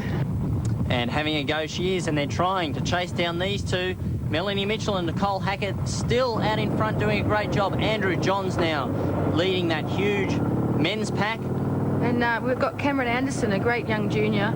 He only really knows one speed on the bike, and that's flat out. So did a bit of training with him over in France this year, and he certainly knows how to go flat out. Well, he's doing a great job here because he's in front of some of the best athletes in the world, as we see Craig Walton pull up alongside him, and a real strong man on the bike. And to have this group riding this well together is really great to see. Mark Lee's there, strong, and Matt Reid looking very comfortable. Yeah, I'm not sure if it's a sign of how they ride, but if you notice, just about all the guys have nice little scars on their hips, so I think a lot of their time on the bike they've spent on the road as well. Well, part of the trials and tribulations of triathlon. Craig Walton now passing. There we can see that's our chase group. Our third group, that was Jackie Gallagher, who has caught Josie Lone. So one of the rules, Emma, is that the women aren't meant to draft off the men. No, they're certainly not supposed to draft off the men, but because it is such a close circuit, you do get a little bit of a draft, and I'm sure the girls are bending the rules to their advantage slightly. And the magnificent Indian Ocean off the west coast in the background. Mark Lee's now out of the saddle up this slight rise, and now Matt Reid coming around to take a turn. They have been working well together. Nobody's been kept out in front for too long, and Brad Bevan now making a charge towards a transition. Yeah, Brad's obviously trying to get a good position into the last transition.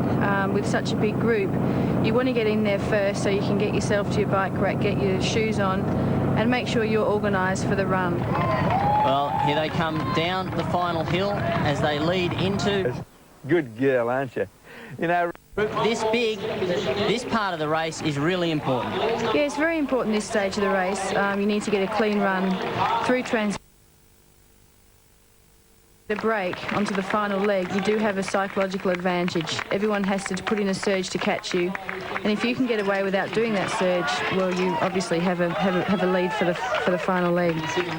5 to 10 seconds lost in transition is a lot to make up over a 10k run. Brad Bevan there, great transition. Craig Walton also out in front. Matt Reid there struggling a little bit, and Mark Lees also a good transition. Now the Feeler Triathlon update, and Perth, the World Triathlon Championships back in 2000. Yeah, Perth. To most of the St George Tour races around the country. Will take has been Tracy Hargraves, 2 minutes 35 down out of the swim, and has stormed into first place with Nikki Hackett alongside of her, and she's still comfortable enough to have a joke. Yeah, it looks like the girls are just sort of playing around, waiting for the run. Obviously, they've done the work, they've caught the leaders, and the winner's going to come from this pack. Well, it is a big pack. We think there's about 25 athletes in this group. Back to the men, and it's Craig Walton leading from Mark Lees and Ryan Carter. Yeah, Craig Walton looks like he's working hard. Mark Lees, he's not a strong runner either. So looks like Ryan Carter's the dark horse in this one. Well, he is looking very strong. We saw Brad Bevan there going around in fourth. Andrew Johns in about fifth, and a huge women's pack coming into transition. Tracy Hargraves has positioned herself perfectly. The only question is, will she be able to put in a good run after such a grueling bike leg? That was really a fantastic performance. There is Nicole Hackett, Melanie Mitchell also still well placed. Jackie Gallagher is there. In fact, it looks like the entire elite women's field is there. It will come down to the run. And Emma, what's it like to be in a pressure transition like this one? There's a fairly long run through transition, so the legs get a little bit of a feel for the run. Obviously, if you get a good transition, you're out onto the run first, you get a little bit of a mental advantage because girls have to suddenly chase to try and catch you. So obviously, everyone's trying to get out as fast as they can. And we saw former world age group champion Lisa Vanska heading out of the run, but Tracy Hargraves has taken control. Nicole Hackett behind her, and you can see there's a huge chasing group. I think there's a couple of men also now getting mixed up into that field.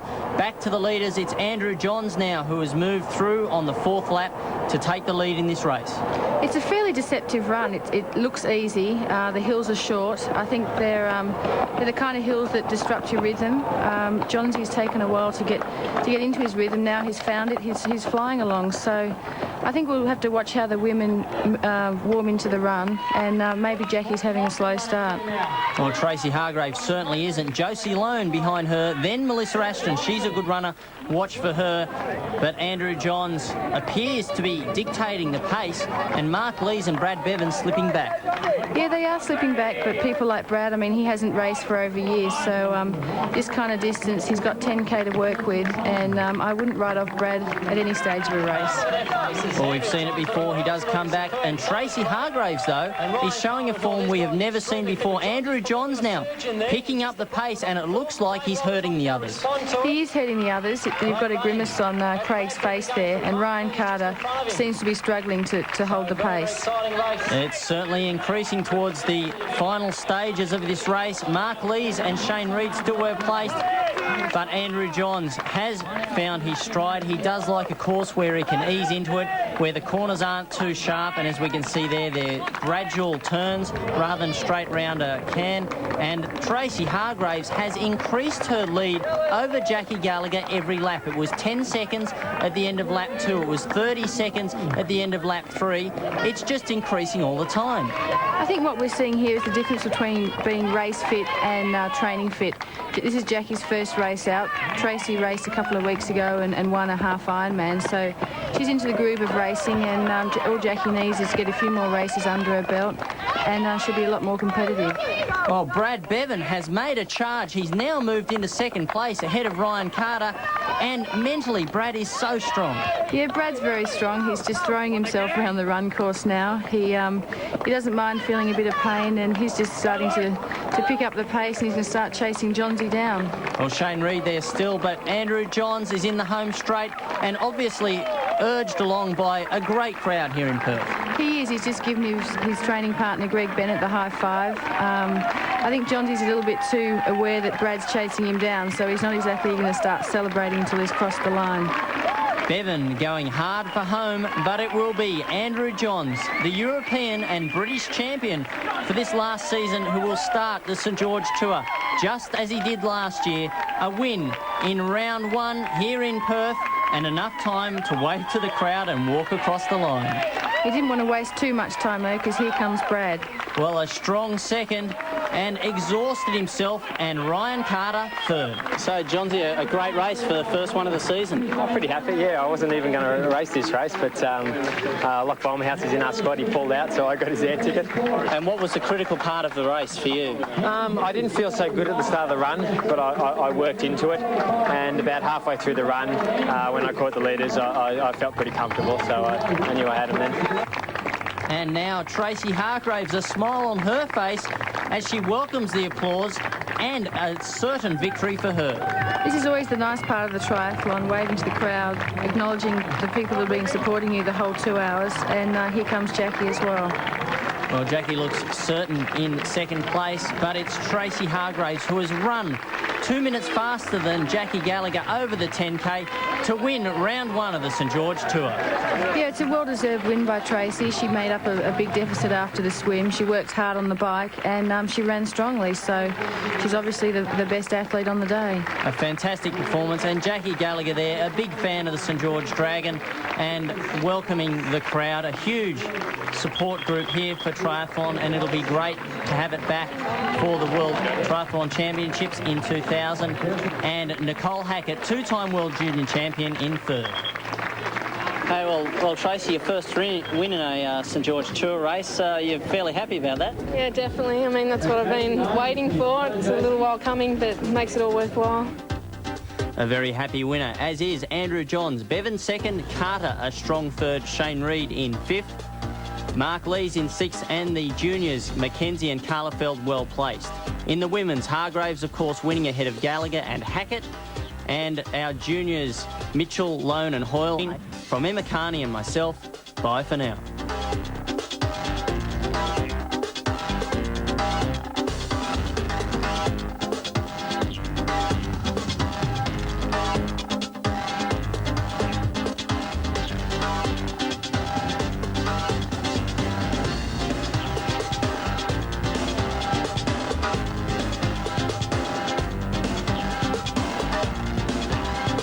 this series, we are competing over the classic or Olympic distance, the distance they'll compete in Sydney Harbour for the 2000 Games. That's the connection with Sydney. But Mark Dragon, as the athletes dwell on the starting line as we speak, this is also a very critical round for the series. It is indeed. Jan Rahula made the most of his opportunities in round one. I expect, however, the form athletes leading into the series, being Andrew Johns, Peter Robertson and, of course, Brad Bevan, to be the ones to watch today. The athletes are really looking forward to this distance. Robertson in great form. He, just a moment ago, chatted with Mark Fuel. Pete Robertson, you had a bit of bad luck in race one. You got involved in a crash, still finished 6th, but you've been busy in the break. Yeah, the following week I did the Australian Sprint Champs down in Canberra. I was pretty disappointed after Adelaide, but that made up for it because I won down there. So the new Australian Sprint Champion, we know that you can run like the wind over 2, 3 and 5K. Can you sustain that for 10? Well, when I race a triathlon, I don't normally worry about the run leg, so 10K isn't a problem today. Well, we hope to see some more sprints from you and get out there and enjoy a bit of pain in paradise. Well, yeah, it's going to be pretty painful out there. It's hot here today already. And I think we're going to see some very hot racing here today as well. Well, they're on the line, ready to go, and the big news is that one of the best swimmers in world triathlon, if not the best, Ben Sanson, is not racing here today. He's injured. He injured his calf muscle in training about a week ago. And without Ben, that throws the swim wide open. But I'm tipping we'll see up the front of the pack the likes of Brad Bevan, Courtney Atkinson, Chris Hill and even Shane Reed. The 1500-metre Blue Haven swim is almost upon us. The athletes poised and ready to tackle this quite lengthy course. We've got a long race ahead of us, but there should be many trends and many changes. There's so many talented athletes in this field. Jan Rahula holds the yellow leader's jersey from the Czech Republic. The first time we've had an international athlete take that coveted position. But Brad Bevan, of course, lurking behind, not only in the points series, but lurking on the start line right in front of you. There they go for round 2. Big field, big possibilities. Certainly is, Bill, and you notice the athletes still, even though it's a 1500-metre swim, which we don't often see in Formula One, they're still very keen to get a good start. Important to set yourself up early here. They're spread right across the lagoon. It's very flat. The surf here is absolutely massive just across the road, but fortunately they're swimming here in nice, flat, fast water. Some colourful characters. Peter Robertson is one of them. He's so explosive on the run leg in particular. But there are also Levi Maxwell, one of the young talents who has an incredible fan club here, and we'll get a shot of them for you a little later on. There's Bevan and Stewart, who were expected to fight out this series with a lot of pressure from Andrew Johns, who's been in great form lately, as we mentioned, with Robertson. Greg Bennett, look for a much improved performance from him after a disappointing first round in Glenelg, where he finished 10th. Levi Maxwell, Jan Rahula, the winner of round 1, and it was marvellous to see. Lothar Leader from Germany, Tim Don, world junior champion from Great Britain. It just goes on and on, the talent in this field. Mark Lees has come back to the series after 18 months out and had a marvellous situation in the St George Tour. Little disappointed with 11th in the first round, but he is going to be a force, particularly in this race. This distance race suits him better than perhaps some of the shorter ones we're in for in the next few weeks. I see a few of the athletes make. One athlete's made a huge mistake, I think. He's actually turned the can and gone back towards shore. I think he may have still not realised. It looks like the professor, Chris Hill. Francis McDonald, can we sort out the swim field at the moment? Oh, look, that's a tragic mistake by Chris Hill. He does not even know that he's done it. He's still swimming. He's turned around the second turning buoy there. We're going back there now. He's heading back towards the turning point on the beach, and he still hasn't realised that the rest of the field is heading out to the proper turning buoy further across the lagoon. Chris Hill, this is going to be tragic for him. He was really setting himself up for a good race today and wanted to do that in the swim. A couple of the athletes, Bill, nearly followed him. They looked up and checked and realised that it wasn't the way to go. We see there Francis in the duck. He's just about running Chris over, but it's probably the only... Oh, look, that's just heartbreaking. That is terrible. Look at that. You can see the distance there. Mark Pringle, who steered the boat dramatically into Chris Hill to give him some assistance. Unfortunately, of course, unlike the other legs, it's quite obvious that with the swim, if you make a mistake, you can just keep on making it until someone actually interrupts you. Although I'm a little surprised, Chris is not the fastest swimmer. I thought he would have been surprised to find so much clear water around him. Well, the funny thing is he has really improved his swim. He's normally in the top few out of the water, but you always know when there's people around you. It's strange that he would have kept swimming and not had a look at least. He must have been in a world of his own, and that's just wrecked his day, you know. He'll be lucky to finish, really, and if he does, he'll be minutes and minutes behind. And his potential to win this event was great. He is coming into form in a big way. But there's the pack, and Francis, you might give us a feel for the course here as well as run through the front swimmers. Bill, there's going to be very difficult conditions today. It's really hot. There's hardly a cloud in the sky. It's going to be of utmost importance for all the athletes to keep their fluid intake up today, because dehydration can affect your performance, it can make you tired, and also affect your judgment, your mental judgment in making decisions. And the temperature, let's have a look at it. It's 30 degrees, as I said, very hot. The water temperature is 26, which over a 1,500 metre swim is also very warm. The wind, there's a light northeasterly wind, and the humidity is up around 85%. And having a look at the swim at the moment, Brad Bevan is leading from Courtney Atkinson and Matt Reid, and then the rest of the field is really bunching up. Chris McCormack is up there, as is the other New Zealander, Craig Watson. So Brad Bevan leading the pace at the moment, and looking right back to the far turning point, Chris Hill still hasn't even made it to that turning point. He's a long way off the pace, and I think that has ruined his race. Hasn't Craig Watson been a revelation, Mark Dragon, fourth in the first round, the New Zealander? And we didn't expect too much of him, because usually international athletes take a while to get used to this dramatic contest in the St George Formula One, bearing in mind Jan Rahula took a full season last year to get used to it, and he's only hitting his straps now. Well, indeed, and it's great to see him as we look at Chris Hill. That's a lonely man for you right there. Great to see him doing so well early, you know, in your first ever series. We saw it several years ago with Hamish Carter, of course, and his countryman is doing the All Black very proud. And this is a little different to the traditional 1,500 metres, Bill. They actually have to exit the water twice. They're doing 3 500-metre laps. We'll see them get out of the water, run around the markers on the sand, and then back into the water. So 3 by 500s. There's no waiting as such. The water drops off very steeply and quickly here. So you're about 3 steps, and then you're in deep water. So it's swimming all the way. And Brad Bevan, not always, he is always prominent in the swim, but not always out in front like this. We mentioned the absence of Ben Sanson. He usually sets the pace, but Bevan looks awesome, and after a first-round performance that was right up there, seconding Glenelg, he's always around the points, very astute tactically. Let's have a look at them as they go around. I think Atkinson just went through. There's big Matt Reid going through. Bennett's up there. Rahula's up there, series leader. There's Chris McCormack going round. A host of athletes. Andrew Johns, there's a heap of them all going round. Marcus Keller there. Right behind him, Loja leader. So you've got a big pack of about 15 to 20 athletes together. Newcomer to the series, Luke McKenzie. He's part of a Triathlon Australia junior development program, and one of those juniors, Brad Carlefelt, had a special wild card into the first round. Luke's turn in the second round, so we look forward to a solid performance from him. It'll be mainly a learning curve, and a fairly sharp one, I'd imagine, but nevertheless, you just saw perhaps a glimpse of Chris Hill there in the foreground, just trying to complete that first leg. But they are so close together, Francis. This is a very hot contest, and you wouldn't like to be in the middle of all that, because you just can't get any rhythm going when there's arms beating you over the head constantly. No, the best place to be is out in front, and as I speak, Courtney Atkinson is taking the lead from Brad Bevan. That's interesting, because Courtney trains on the Gold Coast with Dennis Cottrell, who's a renowned distance coach there, and actually Brad has been spending a bit of time in that squad as well, picking up a few swimming hints. In that squad is also world champion Grant Hackett, so it's a top pace squad. And just behind them we've got Matt Reid and Levi Maxwell, great swim from him. And in the next little section of the pack we have Jan Rahula, Greg Bennett, great swim from him, and Matt Reid. He's just dropped back a little bit. Craig Watson's passed him. Rahula's swim leg, that's been one of the keys to his dramatic improvement. There's Chris Hill just exiting the water, the crowd trying to give him a bit of a spur on, and of course Hilly would have had the dejected side of the field disappearing away from him out in the middle of this wonderful lagoon here at Twin Waters Resort.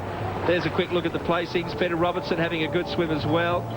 But where's Miles Stewart? This is also a very important positioning from a view to the series. Stewart third in the first round, so he conceded a point there to Brad Bevan. And we'll take a look for Miles Stewart. In the meantime, we'll take a break and come back with more action from round 2 of St George Formula 1.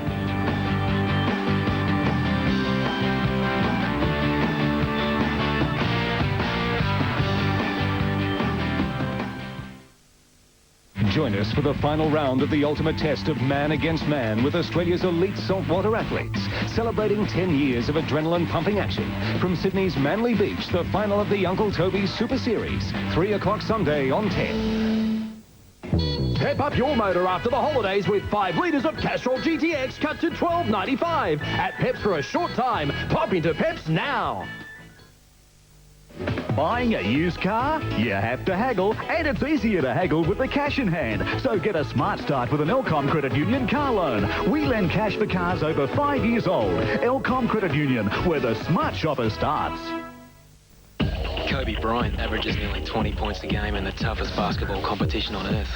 With our new Adidas NBA gear, you'll look just as good. The rest's up to you. If you don't shop Foot Locker, you won't get it. Want an impressive entrance door for your home? A luxurious spa to relax and unwind? A stylish vanity to enhance your bath but can't afford them? You should try The Better Way. Better Building Supplies. You'll save money. We got a large selection of quality brand name doors. Any style you want. Need a relaxing spa, bath or shower? Better makes it easy. And we have a wide range of vanities for you to choose to suit any budget. Better Building Supplies.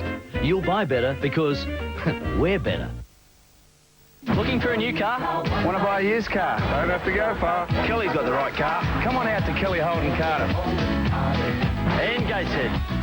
Kelly Holden's got your car. When you're looking for a new or used car, friend, Kelly Holden got your car. At Cardiff and Gateshead. Kelly Holden's got your car.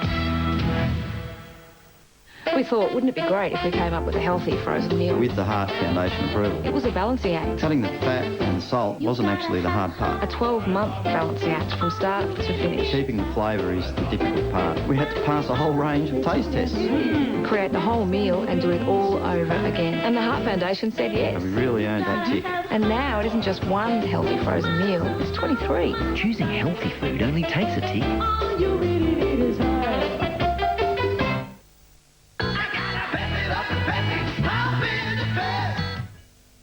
Take a peek into the world of The Simpsons. This is not a dream. 7:30 Sunday on Tab. This is St George Formula 1 Triathlon, the second round of 5 in 1999. And interestingly, this year we've had 2 long-distance races to start the series off. In Glenelg, it was an enduro. They did swim, bike, run twice, but it was a lengthy race. This is even longer, but it's just 1 swim, 1 cycle leg, 1 run leg. You can hear in the background the triathlon version of the Barmy Army, because Andrew Johns has brought some tremendous support with him here. Jan Rahula in 4th place, fantastic. There they are, supporting Andrew Johns with the Andrew Johns masks and the red hair flaming up. And we mentioned Miles Stewart before the commercial break. Francis, he was way back, but has, I believe, positioned himself a little better now. Yes, in that second lap, Miles Stewart really made his way through the pack. He was back in about probably equal 8th position, but equal with about 5 people there. And he's moving up through the pack as we speak. Courtney Atkinson is still leading from Brad Bevan. Levi Maxwell, great swim from him. And then Jan Rahula, I think this distance of a swim is showing to suit him as well. Behind him, Greg Bennett, the New Zealanders, Craig Watson and Matt Reed. And then we've got, that's where we see Miles Stewart start to come in. So that's in about 7th position at the moment. That'll be very important for him. Let's take a look at the race map here, and we'll see that it's in the middle of your screen, that blue course there, triangular. That's the first, or one of the 3 laps that they'll do for the 1,500-metre swim. Then onto that purple course, which is the bike leg, 40 kilometres of 10 laps. So 10 laps of 4 if you're not too good on the maths. The run leg is a little more complex. It's approximately 1.6 kilometres per lap. There's an extra 400 metres in the run to the finish line at the end of that. But it all adds up, don't worry, to the right distance, and that's 10 kilometres. So on we go with this terrific contest. Repeating there the distances, 1,500 metres on the swim, 40 kilometres on the bike, 10 kilometres on the run. And Jan Rahula, the series leader, well placed to continue his good form. But Bevan, definitely the man to beat, particularly in these conditions. There are the aliens. And you might just see the guy with the strange head there on the left. No, it's not Mark Fuel, our course commentator. It's actually one of the alien supporters there with an alien mask on. Oh, great to see. And they're reporting Chris Hill, of course, who was a long way back in the field and bravely continuing the race. It's great to see the supporters coming out. We've got a big support troop here for Andrew Johns and an even bigger one for Levi Maxwell, the alien. So if we look here at the back of the pack, there he is there. Somebody's gone off to the left, actually. That's Courtney. That's Courtney Atkinson, who looks like he's gone to the left, and Brad Bevan taking a line further to the right. And they're coming together now. Courtney probably had to travel a little further distance there. Brad nearly always swims a dead straight line. He is so good and so tactically astute, as of course is Miles Stewart, we mentioned many times. But I did notice, Bill, in the swim there at the back of the pack, the two internationals on the left of our screen with the red cap, that's Marcus Keller. On the right with the black cap was Lothar Leader, and just in front of them was Peter Robertson. He'll need to make sure he hangs on to the main bunch, because it's crucial. I know we have a long run from the end of the swim to transition. That will suit the faster runners like Peter Robertson. Francis McDonald, Courtney showing good form. Brad is just ever present though. That's right, Phil. Courtney did lose a bit of ground though when he did go off to the left, and Brad took advantage of that, so that has closed the gap a bit just when Courtney was getting further out in front. But the big mover at this stage, I would say, is Jan Rahula. He's moving up right on Brad's shoulder, and he should make an impact in the cycle. He's a very strong cyclist. Levi Maxwell holding on as well, and then Matt Reed, Greg Bennett, he's still up there. Then we've got Shane Reed and Craig Watson, the other New Zealander. Coming through the field, I can see Chris McCormack sitting back about halfway through the pack, but really it's going to make an interesting cycle leg because they're all so close together, and this transition is going to be very important. And can you see Andrew Johns in there? I believe he's in a Navy cap there, Francis. I couldn't pick him before. I know he's in the middle of in the thick of things there somewhere. There's two Navy caps right down the back of the field. So AJ must be down there somewhere. You mentioned Chris McCormack, Francis. I'd like to get Mark Fuel's comment on this because he was at the Australian Sprint Championships in Canberra. Chris was obviously underdone in the first round of this series in Glenelg. I wonder if Mark thought that Chris was showing any signs of improvement and getting back to full fitness for this series in Canberra. Well, I think he finished fifth down in Canberra at the Sprint Championships, and then 2 days later he backed up, did the Australia Day Triathlon in Sydney. He won that. He said to me after the first race that he just does feel underdone, and all he's been doing is racing to get that race fitness, and he does like hot conditions. He won the World Championship in Perth in '97 in conditions similar to this. Well, I can tell you, it is so humid out here that it's going to be very, very tough on these competitors, and they will need to be very careful to make sure that they maintain their fluids on the bike. But the crowd down here is the most vocal that I've ever seen. It is huge. We've got the Alien Nation, and we'll see plenty of pictures of them, the Barmy Army, formerly known as the Red Army of Andrew Johns, and also the Hillbillies. Chris Hill's support crew is out here, and even though Hilly made that mistake at the beginning, they're still supporting him. And I can tell you that on that swim leg, Chris Hill was making some ground on the leaders.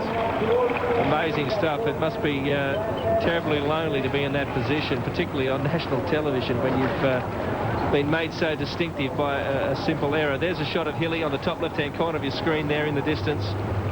And, well, I guess now, what motivates you when you're in that position, Mark Dragon? I'm sure in your illustrious career you never were in that position, but what would motivate you to go on with this race? Of course, you need to get the kilometres under your belt, so to speak, at least. Here they come out of the swim and racing up to transition. It's a long run. The motivation for Chris Hill is anger. He'd be cranky at himself and very angry. So that would be the motive. There's Peter Robertson right behind him. Looked like, I think it's one of the Reed boys. There's Courtney Atkinson out in front. Brad Bevan lurking behind him there. This is a run only to transition, if you're wondering. It's a fair-sized run. And it's not a jog, as you can see. They are really going fast. Levi Maxwell, beautiful stuff. He's right up there, so the alien supporters have spurred him on. In fact, he's taken the lead marginally to transition. Jan Rahula in fourth, Greg Bennett in fifth, then Matt Reid, Miles Stewart is prominent, Craig Watson, Chris McCormack, Chippy Slater's in there as well, Andrew Johns, Snuppy Reid, Shane Reid is there, that is, Mark Lees, Tim Don from Great Britain, but first out of transition. Oh, someone's gone the wrong way. Here. Courtney took a wrong turn. Jan Rahula takes the lead, Mark Fuel.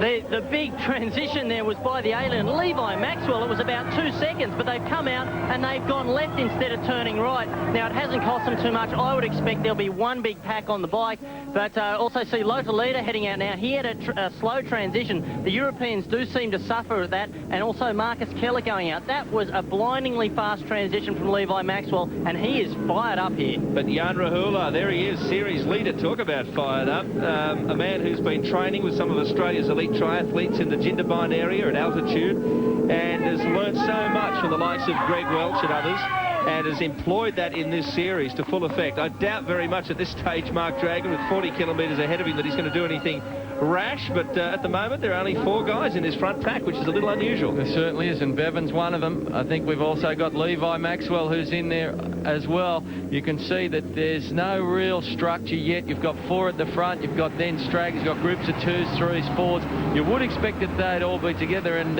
for the people at home, they might notice that a lot of these athletes have still got their feet out of the shoes. What they do is they get into the position they want to be in first, and then they put the feet in the shoes. That's just good tactics. You've got to make sure you get speed up. So you see them doing it now. Brad getting his shoes on. Levi actually just pulling his glasses out from somewhere and putting them on. But yeah, a distinct lead group of 4. Whether or not it'll remain this way, only time will tell. We've got 2 chasers behind them.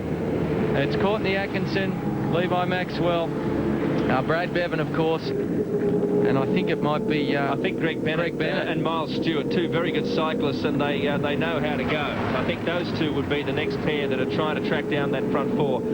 They're not unfamiliar with having to surge on the bike to get a good position, Bennett and Stewart. Look at Jan Rahula in great shape. He certainly is. Just watching him there warming up before, you just could tell that this man is fit. You know, every sinew, every muscle was certainly showing. He's lean and very fit, and obviously very confident. It's amazing what a win in international competition can do for you. And Brad Bevan, amazing stuff. He disappeared off the scene with an injury for much of the season. Turns up just in time for the St George Formula 1. Did a St George Tour race in Perth, finished second to Andrew Johns, and it was a credible run. Now, Levi Maxwell, that's great to see him up there as well. Quick look at the series points to put things in their right perspective. Rahula on top.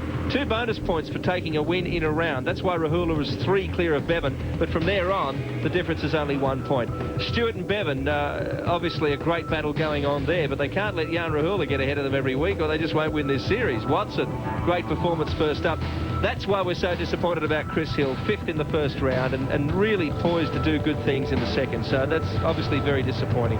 Johns, watch for him today. Strong runner, particularly over the longer 10-kilometre finish, and a bit disappointed with the first round, but nevertheless his St George Tour form has been outstanding. Likewise Atkinson, and hopefully Levi Maxwell can maintain position. We know Greg Bennett can do better than that 10th in the first round. He was sort of feeling his way through that first event in the series.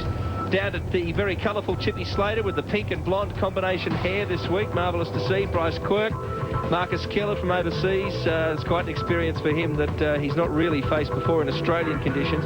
Loch Volmerhouse unable to compete this week due to illness. And as we mentioned, Luke McKenzie, who is debuting in the series. Well, here we see Rahula off the front again. Surely he's not going to try and stay off the front for 40 kilometres. You see the 3 behind have looked over their shoulder, realised the pack's chasing them down. Brad particularly, so they have slowed up somewhat. They'll wait till that pack catches them up. There's no point trying to stay away when you see the packs closing in. So Rahula, he's either doing it real easy or he's just trying to shake them up and show them that he's really going to be a force to be reckoned with here. But he looks very strong on the bike, he really does. And that's obvious from his first round performance where he rode away from a bunch of 5 and had enough at the end of that cycle to win our first round in Adelaide at Glenelg Beach. You'd have to say, Mark, that Bevan is going to be in even better shape than he was in the first round. 3 weeks since then he's been training, and I dare say much of that has been at Mirrawinny in his hometown in far north Queensland. Conditions very much the same as this, probably even worse, I dare say. Well, I think the first round there were some unforeseen circumstances that really affected the results of the race. Firstly, the fact that the guys behind, I think, underestimated Rahula and let him get away. And secondly, also the fact that Andrew Johns crashed, and in that crash he brought down Peter Robertson and Courtney Atkinson, and that really had a bearing on the placing. So I think, touch wood, we're not going to see any accidents today. We've already seen one mistake from Chris Hill, but I think really definitely the best man on the day will win today if we don't see a crash. But that can always happen. You can see now the pack chasing him down. That's a big pack, Bill. They're virtually all there with the exception, I think, of Chris Hill. I'm not sure if Marcus Keller's in there or Lota Leader, whether they got on. Mark Fuel, you've spent some time training with Jan Rahula. You've hung out with him during his stay in Manly, where he bases himself in Sydney during the Australian summer. There's a lot that's strong in this guy's head as well. You can see he's powered away from the pack now, and with such a long way to go on the cycle leg, he's making a bit of a statement here, it seems. Yeah, well, he's got a huge amount of confidence at the moment after that first win, and he's incredibly, you mentioned it before, he's looking incredibly fit, very, very lean. He's probably trimmed down about 10 kilos from when he first came to Australia, and he's learned from the Australian boys, and now he's starting to want to give lessons himself.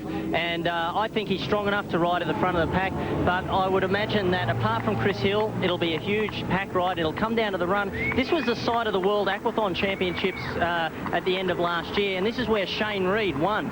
So he's used to these hot conditions as well. We do have a couple of guys who have dropped off the back. Tim Don is one. We've got Marcus Keller and also Lota Leader. But Jan Rahula is staying out in front on the bike. We've got a huge chasing pack. That's quite remarkable, isn't it? We'll run through the entire field for you when we come back from a break here, but all you need to know at this moment is that man, Jan Rahula, the series leader, is sticking it to them again in the second round.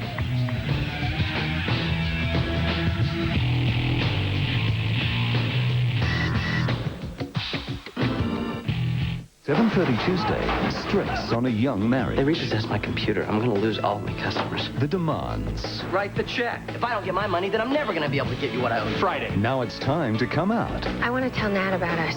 Are you doing this for me? And time to be honest. You're not my daddy. Even if it really hurts. Western medicine.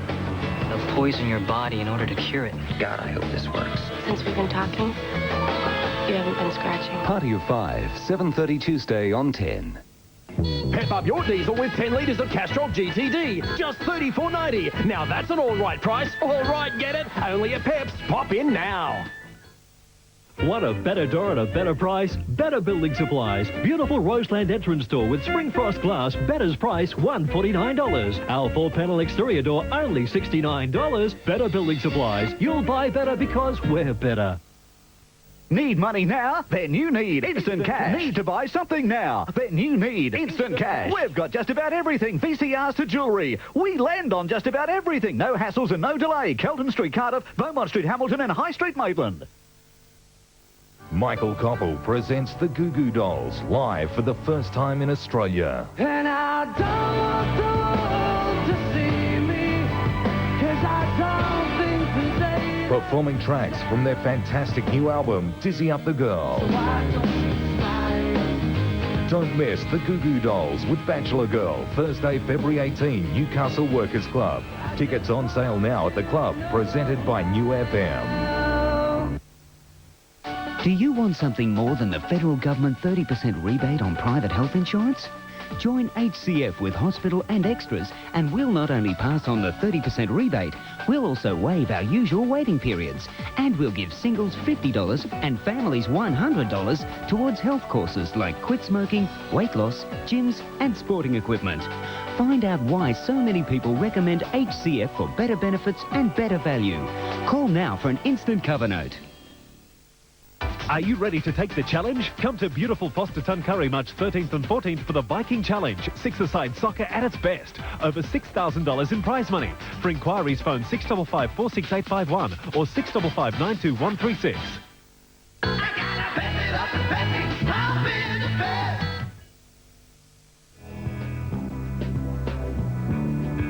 Welcome back. St George Formula One Triathlon and the Novotel Twin Waters Resort is simply marvellous. There's no question it's the most popular venue, simply because it's been with us for so long now in this series, and the accommodation is exquisite, and there's so much to do, and it's such a relaxing atmosphere and marvellous environment for the athletes to spend a couple of days leading up to this contest. They really enjoy it here. The great facilities, of course, are numerous. Relaxing rooms for a start, and those wonderful waterfront, well, more than that, they're on the water apartments, and that is in fact, as you look through past that couple, the swim course that was completed just a few moments ago. Now back to the Mitcham bike leg, and a massive pack has reeled in Jan Rahula, so that you're looking now at a leading bunch, and the front runners, or front riders we should say more accurately, will change frequently as they take their turns in this peloton. That's Greg Bennett, who's on the front, and right next to Greg, Miles in good position. Brad Bevan's up there. They always tend to stay out of trouble. Miles Stewart and Brad Bevan very, very, very rarely crash, if ever, and that's just an indication of their skill and their ability to stay near the front. Listen to the crowd as they race past. Andrew Johns and Greg Bennett also prominent in that group. Massive pack here. Down the back of that group, number 6, Peter Robertson, a big smile on his face as he went past a special banner compiled for him by his fans. And our thanks to them for putting the Channel 10 logo on it as well. And we'll notice, Bill, as they make the turns at each end of the course, that the pack goes in one big tight bunch, but they come out really strung out. And the reason why is because the people at the back have to slow down a lot more. The guys at the front will sprint out the quarters and make it much harder for them. Chippy Slater, the tearaway, has taken a turn out in front. There he is, the heavily tattooed, and you can't see it in this shot, but the pink and white hair as well, making him such a character and a great bloke to have around, as well as a vigorous competitor, particularly on two wheels. Yeah, Chippy's a tough man on the bike. He's a former biker, and I said before, a kamikaze pilot in a previous life. He's crashed more than any of the other athletes here, I can tell you.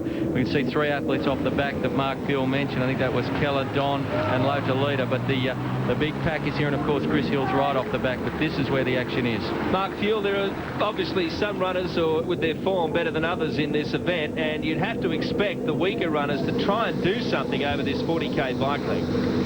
That's likely. They've got to take the advantage, but I really don't think anybody's going to get away. There's plenty of strong riders there. Somebody like Mark Lees perhaps might try and take a dash, but I think everybody will be trying to conserve their leg strength, because it is going to be a very tough run. You've got to say the conditions are perfect for Brad Bevan. It's incredibly humid, but I like Johnsy's chances here. He's race fit, he's had a good season, and he's got a big support crew, and it could come down to, again, those two, just like last year. But the last time we had an Olympic distance race was back in '96. It was round 3, and there's only 6 of the current field that were there, and Brad Bevan, of course, second there, Miles Stewart third, Johns was 5th, and Greg Bennett 10th, Chippy Slater was 9th. So we've got an entirely new makeup in the field, particularly with the likes of Levi Maxwell, and as you mentioned, Courtney Atkinson. It's going to be a fantastic run, but I can tell you, even though they're in a pack, they are riding very hard. Shane Reed there, a close shot of him, had a great series last year, but now 16th in the first round, need to do a bit of catching up, and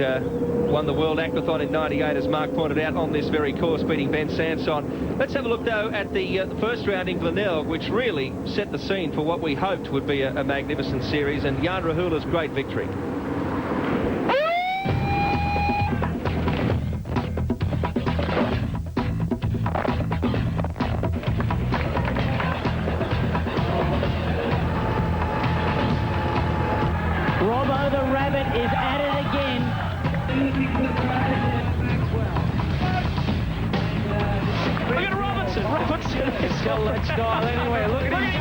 He's unbelievable.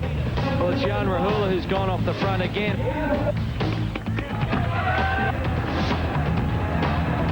Jan Rahula had added 10 seconds to his lead on that lap. It's out to 30 seconds. Go Jan, this is amazing stuff. We're set for one of the biggest upsets in the history of this event, if he can hang on. This is an unbelievable finish. Bevan is absolutely flying, but he's another 40 metres back. Jan Rahula is going to pull off the upset of the triathlon year, perhaps of the decade. What a magnificent victory for Jan Rahula, the champion.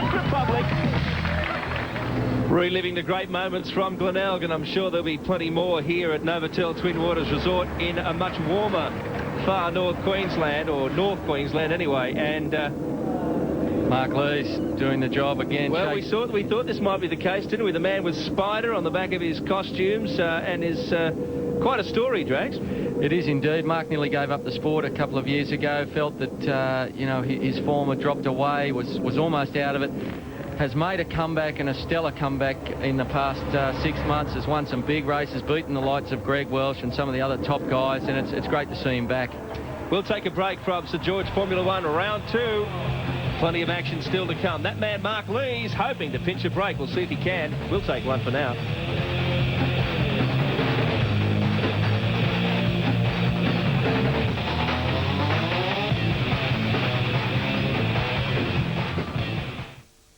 Dare to turn on for a Soccer Tour Saturday. The King of Talk is first up at 8:30, taking his corner for a heart-to-heart with America's wildest freaks and fruitcakes. Then at 9:30, the Kings of the Ring oil up their muscles and wham, bam, slam their way to superstardom. It's unpredictable, it's insane, it's out there. You won't want to miss the most amping night on TV. Springer on Saturday and WWF superstars rocking your box on 10. Pep up your motor after the holidays with Pyrol Injector Cleaner, cut to $3.80. It's a tune-up in a bottle. At Pep's After Holiday Sale, pop in now. Before you go online, get a smart start at Elcom Credit Union. A PC package like this could cost you just $16.39 a week. With a personal loan from Elcom Credit Union, that's where the smart shopper really starts. Michael Koppel presents the Goo Goo Dolls live for the first time in Australia. And I don't want the world to see me, 'cause I don't think that they... Performing tracks from their fantastic new album, Dizzy Up the Girl.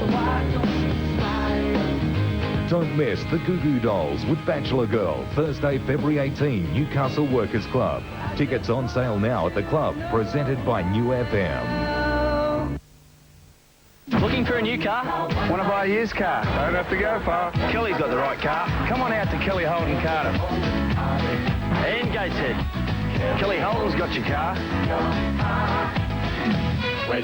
When you're looking for a new or used car, friend, Kelly Holden got your car. At Carter and Gateshead. Kelly Holden's got your car. Tiles. Go forth to indent the tile people for heavenly solutions to your tiling needs. The Hunter's only ceramic tile specialists. Visit Indent the Tile People's Hamilton showroom now. Show that special person in your life how you feel with a special gift from Williams the Jewelers for Valentine's Day. Your choice of sapphire, emerald, garnet, ruby or amethyst rings only $99. Plus all chains and bracelets at genuine half price from Williams the Jewelers. This year could be your year when you enter Miss Newcastle Showgirl 1999. If you're aged 18 to 25, enter now and you could win a week's holiday at Burleigh Surf Luxury Apartments flying Sunstate Airlines, a year of professional hairstyling from Pandora's, and $500 cash from Garden City. Entry forms from Channel 10, Pandora's and Garden City. Miss Newcastle Showgirl 1999, brought to you by 10 and Garden City. Easy going shopping.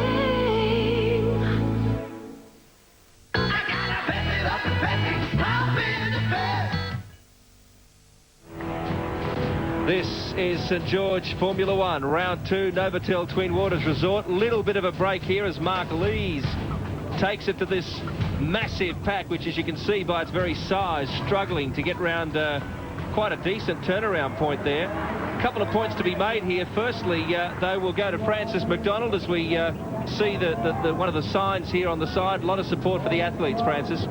Yeah, there certainly is. The atmosphere on the course is just fantastic. You'd think we were in a major capital city, not out here at Twin Waters, which is very beautiful, and a lot of people have come a long way to cheer on their favourite athletes.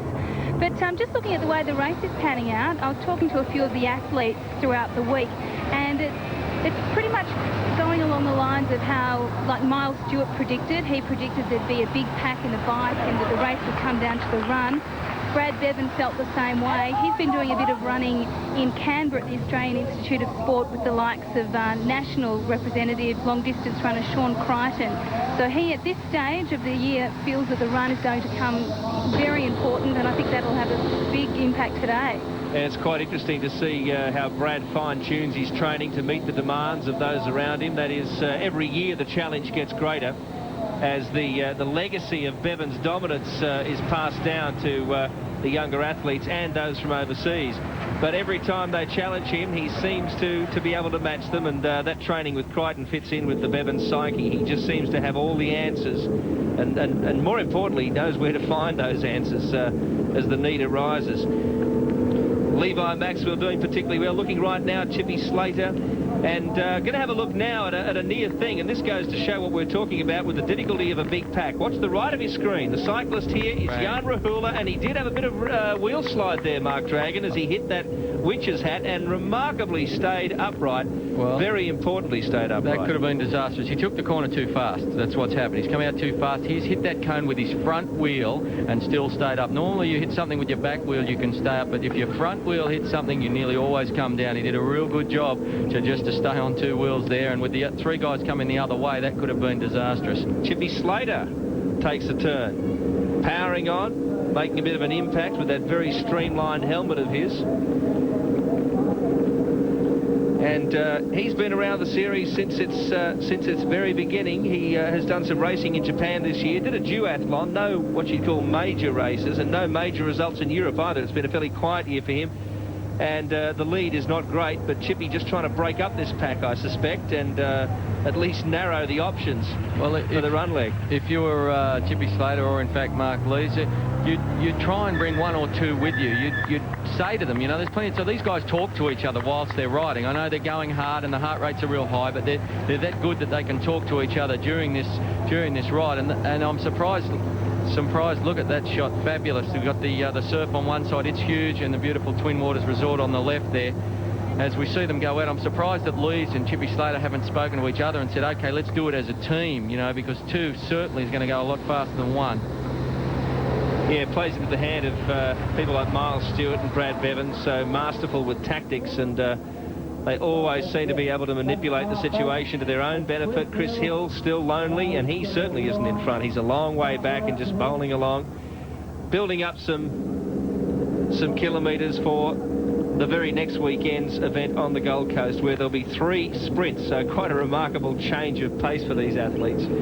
Have to be very versatile. This distance, of course, is the distance we will see at the Olympic Games in Sydney 2000. It is the distance that the International Triathlon Union race around the world in their World Cup series. So the athletes are very used to it, but they're not used to chopping and changing like they have to in the Formula One. That's why it's so hard and why it's such a tough series to compete well in. Slater still doing it out in front, very difficult.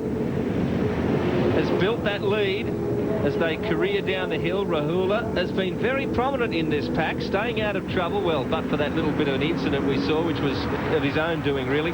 But he's been staying away from any potential dangers from those around him, and certainly doing his share of work up the front of that large pack. Well, we noticed that the leaders, you know, the lead few are virtually Bevan, Rahula, Stewart and Greg Bennett. They've been at the front. Courtney Atkinson a little bit, been at the front most of the time. Of course, we've got the 2 New Zealanders in there. We've got Matt Reid, Shane's brother, and of course we've got Craig Watson, the New Zealand national champion. It's pretty easy to spot Matt Reid because he's so tall. Absolutely, he's about 6'5" or 6'6". Unbelievably tall. You certainly can see his head above the others, even in the seated position on the bike.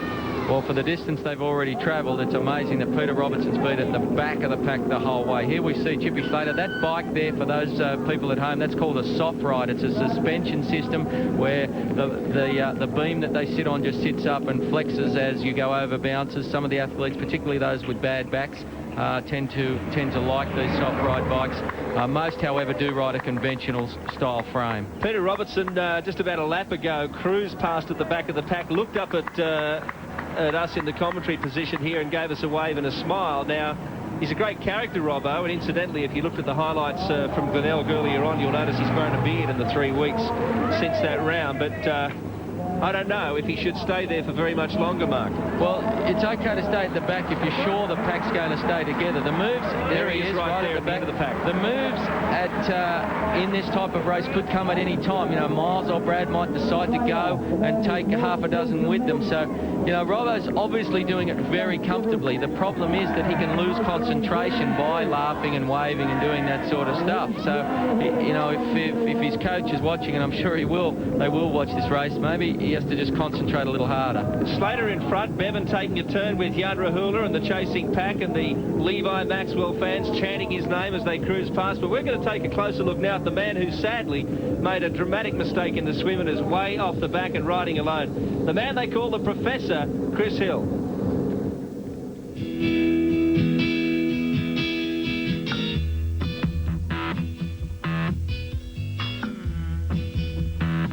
Guys, 4 years since winning the World Junior Championship. I felt just after that I was lacking a bit of, I was lacking physically. I knew I had it mentally, but I think my body sort of caught up now, and I'm ready to win some races again. The Professor is close to perfecting the winning formula, with 2 podium placings in last year's World Cup.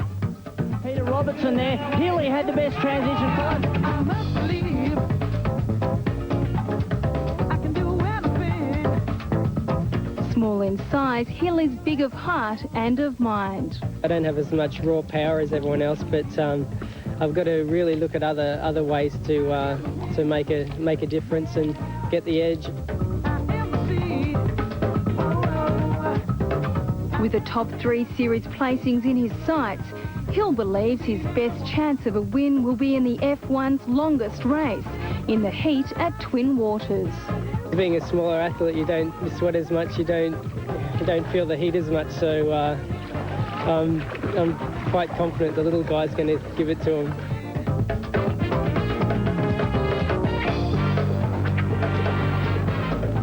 Chris Hill, who is no longer alone, we might add, Lothar leader of Germany, very much a celebrated long-distance performer, has not had a good race and has in fact dropped back to ride with Chris Hill. They're trundling around and, funnily enough, not exerting themselves too much in this round.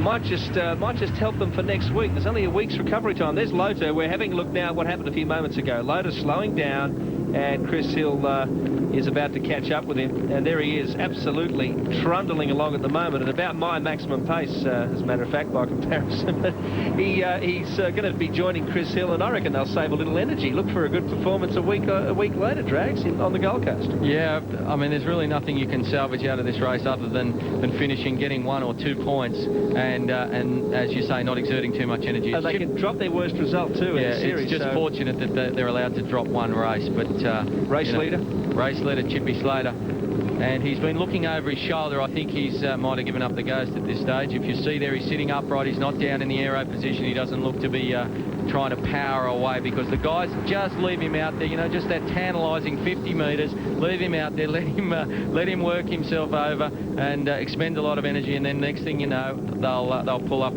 alongside him. Well, it just goes to show how hard it is to break up this pack, and certainly by yourself.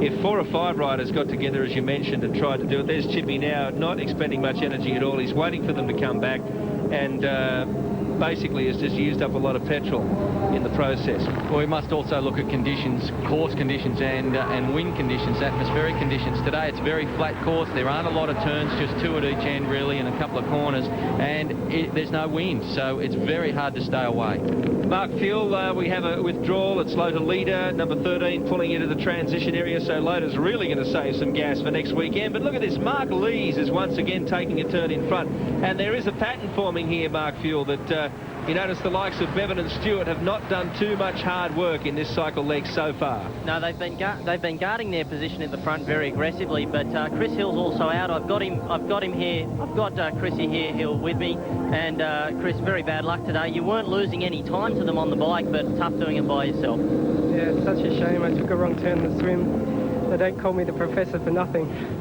Well, I'm sure you'll calculate the error and you'll come back strong next week. Bit of bad luck, but you're looking in great form. Yeah, it's a big shame, but you're racing next week, so I'll give it my all then. Well, Chrissy Hill, he'll be coming back, and a lot of supporters here today. A brave effort, but as I mentioned, he wasn't losing much time on the bike, but just too hard to come back from there. No prizes for guessing which round Chris will drop from his selection in this series. He was 5th in the first round, so all is not lost. We saw Lothar Leader there jumping off the bike. Chris obviously had jumped off a few minutes before him. Mark Lee's leading the event now. Brad Bevan has moved up in 2nd place and tucked in behind that pair. Matt Reed having a very, very good ride. Also, Craig Watson is there. So they're all still around, but, you know, if some of these weaker runners are going to do something, it's going to have to be fairly soon. We see Greg Bennett now. Robbo has, in fact, made a bit of a move. Peter Robinson, he's moved up and is at about 6th position at the moment. So he's been given a wake-up call there and has taken advantage of it. 2/3 of the way through the bike, Bill, and a wise decision, because moves start to get made now, and the thing that happens, particularly in hot weather, is people start to make mistakes as they fatigue. Not everybody in this pack will be feeling really good, you know, so there can be errors made, mistakes made, gaps left, like we're seeing here, gaps where you've got to sprint to close down that gap, and that all takes a lot of energy out of the athlete. Jan Rahula back in about 12th position. He was prominent in that pack, but something has changed, a little bit of a change of pace there. Jan wasn't quite ready to go with him. He's dropped back a little bit now, so something for him to think about too, as the pace decidedly quicker here. There's the yellow jersey of Rahula and the blue costume. So normally up in about 2nd or 3rd, now suddenly back in 10th or 11th. So this race is starting to quicken, get more exciting. Stay with us. We'll be back with more action from Novotel Twin Waters Resort.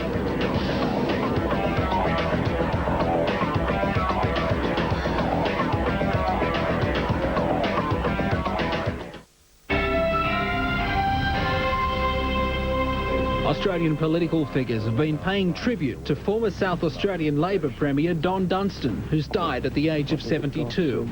Overseas, and preparations are being made for the death of King Hussein of Jordan. The 63-year-old monarch is on life support after cancer surgery failed.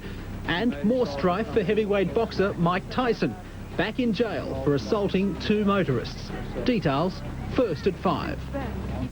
Pep up your motor after the holidays with 5 litres of Castrol GTX cut to $12.95 at Pep's for a short time. Pop into Pep's now.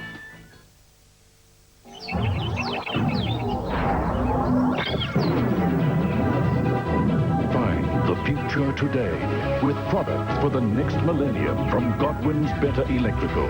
Digital still and video, mini disc, DVD, surround sound. Godwin's have the best brands, great prices, and the advice you need. Godwin's Better Electrical, where the future is today. Kobe Bryant averages nearly 20 points a game in the toughest basketball competition on earth. With our new Adidas NBA gear, you'll look just as good. The rest's up to you. If you don't shop Foot Locker, you won't get it. Ta-ra-ta-ra, we're the mechanics from Lumobile. We come to fix your car. Ta-ra-ta-ra-ta-ra. From the guys from Lumobile. For a tune-up to an engine overhaul. They fixed my car. They fixed my car. They fixed the car. For the clutch or the brakes or a full inspection, Lumobile we come to you, Lumobile. It's on right now, the huge yard equipment sellout at Taylor Discount Mowers. Hundreds of mowers, brush cutters, edgers, chainsaws, blowers, vacs and shredders, all at bargain prices. Only at Taylor Discount Mowers, 344 Branca Road, Adamstown. Are you ready to take the challenge? Come to beautiful Foster Tuncurry March 13th and 14th for the Viking Challenge. 6-a-side soccer at its best. Over $6,000 in prize money. For inquiries, phone 655 46851 or 655 92136.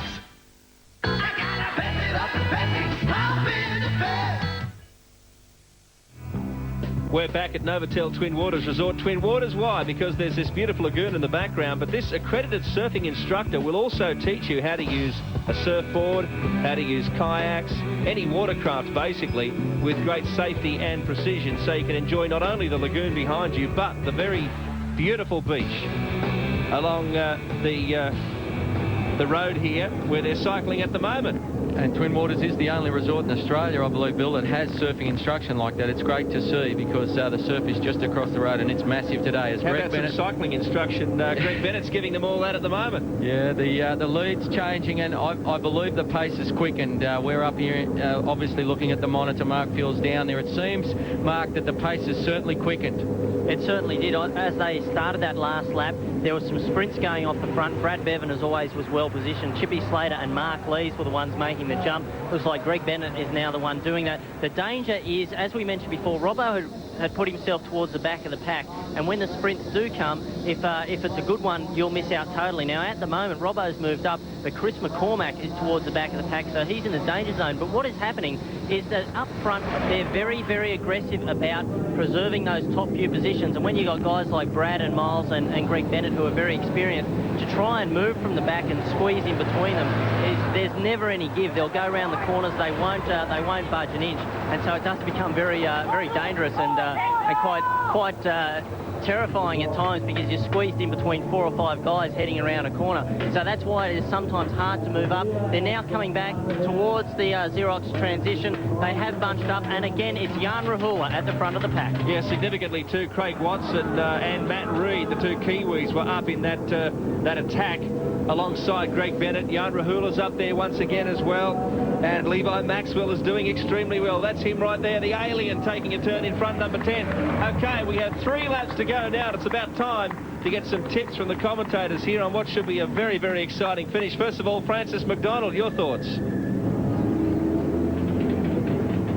Well, we'll come back to Francis in a moment. She's out on the circuit somewhere. Mark Dragon. Well, I believe the conditions suit Brad Bevan. I think he'll be the hardest to beat, but I'll tip Peter Robertson just for the hell of it. Well, I reckon Brad Bevan will be very hard to beat. Francis?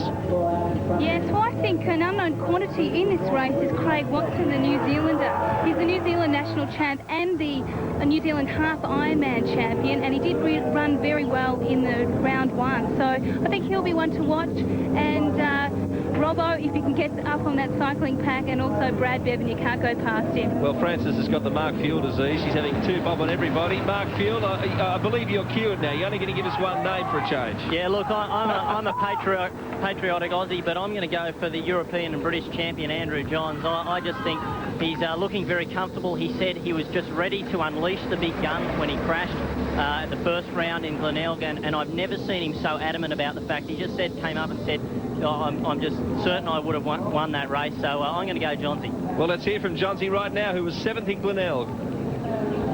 Actually, you know, I was feeling pretty good, and, you know, the endurance twice through, and just sort of took it easy on the first time through, and the second time through, you know, we were just sort of waiting on the bike for the last run, and I crashed halfway through the bike, so I really didn't get a chance to, you know, to show where I was at. Generally, Formula One racing is very sort of tight, short circuits, and a lot of, you know, U-turns and that sort of thing, which I can't stand. So this one, it's an Olympic distance race, so it's a bit more spread out, and you get a chance to wind up. So yeah, it's a lot better for me than the other courses. I really like the heat. You know, the hotter the better. The tougher the conditions, the better for me.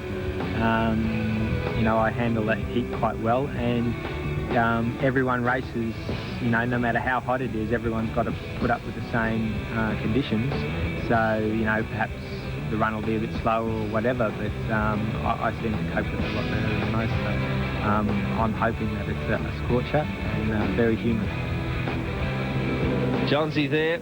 Right now, Craig Watson is looking very, very smart indeed. That's Johnsy taking a turn. Race number 4. Craig Watson is also very prominent in that pack, and they've sorted themselves out just a little bit here. There's a few guys dropped off. The pack's still very large, though. 16, I believe, Bill. There were anyway. We'll have a look there. 1, 2, 3, 4, 5, 6 as they make this turn. So we've got Johns on the front, Bevan prominent. Johns actually went off on the side of the road there, over on the verge. I think we've still got them all together. And of course, you can see how they spread out, how it's like a piece of elastic band, strings right out, and it seems to be always Robbo at the back. And Johnsy got his wish answered. It is a scorcher, and it's very humid. And tactically speaking, as we take a look at Miles Stewart, hasn't taken too many turns in front of this race. He's now just nosed ahead of Johns there. Has a quick look. Jan Rahula once again tucked in third place. Brad Bevan, though, such a tactical racer, and a little story told to me by our ground announcer here, Kenny McLaren, has been watching triathlon. He's based in Europe, or was until just recently, and has seen a lot of triathlon around the world. Kenny told a nice story that he thought summed up Brad Bevan to a T, and that was right here last year when Brad noticed that his shoes, one of his bike shoes had come off the pedal as he was running through transition, and made a note that he sprinted ahead of the pack on the next changeover because he knew that he'd have to get that bike shoe back in the pedal and placed before the others, you know, so he wouldn't lose any time. Always thinking, knows the course backwards. You'd certainly never catch Brad Bevan taking a turn in the wrong place, and always aware of just the race situation. If there's any problem, Brad seems to know how to solve them. Always thinking about it. Well, there's a lot more than goes on than just a swim, cycle and run. Obviously, they're the most important, but there's things like tyre pressures, things like your equipment. There's a whole raft of things, your nutrition, obviously. So it is a professional sport, and it's a professional job at this level. I can tell you, these guys are full-time, and they live, breathe, and sleep triathlon. And of course, apart from thinking about this thing, they have to be ultra fit to do it. And that brings us to the official magazine for the F1 series, a beautiful souvenir lift out. It comes free with this month's edition. Competition profiles, superb action photography, maps of the races, a TV guide, plus your chance to be part of the event by entering the New Balance F1 Fun Runs. Details, of course, are in the souvenir guide. You're looking at the entry form right now. You can join on race day as well. This special edition backs the government's Active Australia campaign to get all Australians fit. You can discover some pretty easy ways to turn yourself into a calorie-burning machine. Use the free voucher to have a pump class on us and find out why that man Andrew Johns decided to race for Britain this year. Ultra Fit Magazine, St George F1 Triathlon. It's all about performance and attitude, and it's on sale at your newsagent right now. Back with the action, and Matty Reid, Shane's brother, but racing for New Zealand. Worked that one out. Shane, of course, based on the Gold Coast, trains with Miles Stewart, squad. Spider is Mark Lee, that's his nickname. He's second at the moment, so arguably the two tallest athletes are out in front on the bike leg just now. Brad Bevan, as always, hanging around behind them with Miles Stewart. Levi Maxwell coming through there. After making a little bit of a surge, Peter Robertson is still buried in that pack, but they're all thinking about position now. Yeah, it's Matt Reid. The pace is changing every lap. You've got, and at parts of each lap, you've got some sprinting going on. Almost at some stages they seem to be just coasting, and then all of a sudden someone will decide they're sick of that, and they'll go off the front and make a bit of a surge like Matt Reid just did. So it is. The last couple of laps have been very, very stop-start. It's actually harder to race that way than at one pace, sort of like the Kenyans, if you like. So it's difficult when you have to surge all the time in this style of racing. Matt qualified ahead of his brother Shane this year. Shane had a tough season last year. The year before he was going very, very well in Formula One, but Matt actually finished ahead of him in qualifying. In fact, finished ahead of him in the Auckland ITU race at the end of last year, beating Shane into 5th place, and was 8th in the St George Tour in Perth, 3rd at Wyong. And the sport's been pretty good leading up to this, and we'll take a break right now. We'll come back and rejoin this race as it builds to a climax. A bit more than 2 laps to go in the cycle leg, and then we'll have a 10K run to wind it up.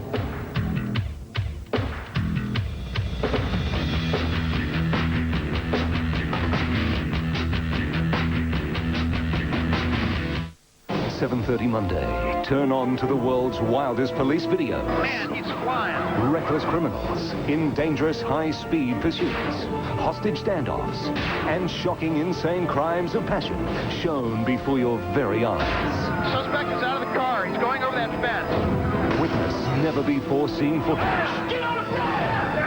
Heart-stopping action. Okay, officers are on the scene now. World's wildest police videos.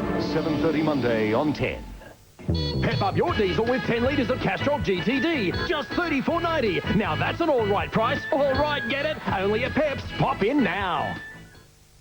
For the best value package deal, go Harvey Norman right now. A superb solid 7-piece dining suite, 2 quality country sofas, a lamp table and a coffee table, all for just $17.99. That's sensational value and quality, and only from Harvey Norman, Bennett's Green Superstore in Maitland. Intergalactic planetary! Guitar crunch to turntable punch. They're the undisputed flavour of a new generation. Say hello nasty to the Beastie Boys. Body moving, get your body moving this February with 3 MCs and 1 DJ. The Beastie Boys Hello Nasty Tour with special guests Spider-Man and Biff Tech. It's time to get nasty! Do it now! Newcastle Variety Club invites all these ship-shaped seafaring folk to enter Splash 99. 'Tis a 3-day sea-going, swashbuckling, fundraising adventure. Come on, me hearties, help raise money for the special Children of the Hunter. Get ye cool in ye power-driven pleasure vessel or whatever floats and get into Splash 99. Entry forms available from 10 New FM, Lake Macquarie Council and Conica. Splash 99. This new Falcon was designed with the aid of a $1 billion supercomputer. Why is that good? Well, in NRMA tests, it helped Falcon achieve the lowest repair and running costs of any car in its class. What makes it even better value is that this Falcon Forte comes with standard auto and air for $2,700 less than a VT Commodore Executive. For me, it all adds up to Falcon being the better buy.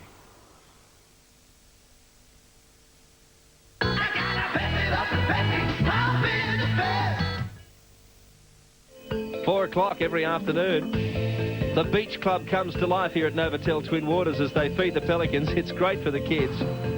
And just part of the marvellous attractions here at Novotel Twin Waters for children. They've moved the Beach Club a little closer to the main building here at the resort. And there's just so much to do and so much to enjoy. And the pelicans eat almost as much as an average triathlete.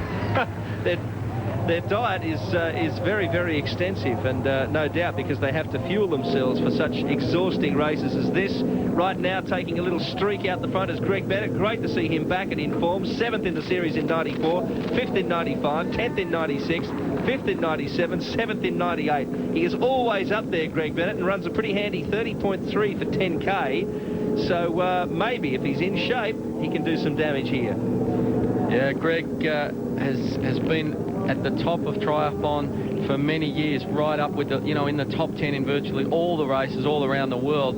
And of course, last year won the Australian Championships, which is a real turning point in his career, and won a couple of World Cup events. So he's the current and reigning Australian champion. Ranked 4th in the ITU. Now we're looking at number 21 once again, Mark Lees. His run will be interesting because he's done a lot of hard work on this particular leg. Returned from 6 months off with a win in the Franklin's Tri-Series round at Wynnum. Early October, that was. He beat Courtney Atkinson here. He also won a race at Ruby Bay. Most significant, though, was a win at Laguna Phuket, where he beat Greg Welch by nothing less than 5 minutes. He's been training with cyclist Robbie McEwen, and that explains his marvellous form on the bike, and has been performing exceptionally well on the St George Tour, 4th in the Australian Sprint Championships. So he's been very much on the pace, looking better than ever, Mark Lees. He is, again, I think the pace has slowed. All of a sudden, someone puts a surge in. Next minute, they tend to sit up. And you can tell by looking at the athletes' faces and also in what position they're riding in as to how fast the pack is actually going. When they're going hard, their head's down. They're down in the aero position. You can see them working, the grimace on the face at the moment. Mark Lee's looking over one shoulder, looking over the other shoulder, just checking out if someone's willing to go to the front and do some work. So we're getting down towards the end of the bike. This means the guys will be making sure they're hydrated. They'll be draining their water bottles. They'll be having a little bit of glycogen squeezy so that they've got the energy for the 10K run. They'll be loosening the legs and just making sure they're in position so they get off and run fast. When they pass the commentary position, which will be any moment now, they'll have 1 lap to go in the cycle leg. 1 lap to go, and a quick chance to take a closer look at Mark Lees. And he's obviously putting a lot of thought into this cycle leg now, because we are reaching a climax, and it is absolutely useless for Mark Lees to get into a sprint situation with the likes of Miles Stewart and Brad Bevan. So if he's going to do any damage, he has to start thinking about doing it before this bike leg finishes.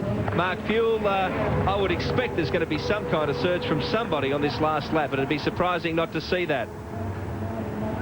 Might only be their surge might only come. The surge might only come towards the end of the bike leg as they move into transition. That's probably where they will start to sprint. I don't know that anybody will be able to make a significant break. You might find somebody going for it. Robbo, I noticed, is back towards the back of the field. You mentioned Greg Bennett before. We didn't mention him in the possible winners, but he's looking good. He's been racing aggressively. He's in third place in the pack at the moment. It's a massive pack, and it's very important when you come into the Xerox changeover that you are well positioned. But when Robbo just rode past me and smiled and winked, so he's obviously feeling good, but I wouldn't like to be at the back of that pack because that could be about 10 or 15 seconds by the time you get into transition. Francis, you've narrowed it down to 3. Do you want to add a few more to that? Because there are a few guys still very well poised in this. Yeah, I can hardly hear you, Bill, but out here on North Road, this is where they go down their long straight in a cycle, and I tell you what, there's no relief from the heat here. It's very hot. We've seen Chris McCormack and Chippy Slater actually sharing water bottles, because I think at this stage of the race, dehydration and fluid levels is going to play a very important part. It could really make or break somebody's race. And but also, I think it's good to see Greg Bennett in there, up with a chance, because we haven't mentioned him as much in round 1, but he was injured towards the end of last year, so he'll be pleased to be coming into form in this race.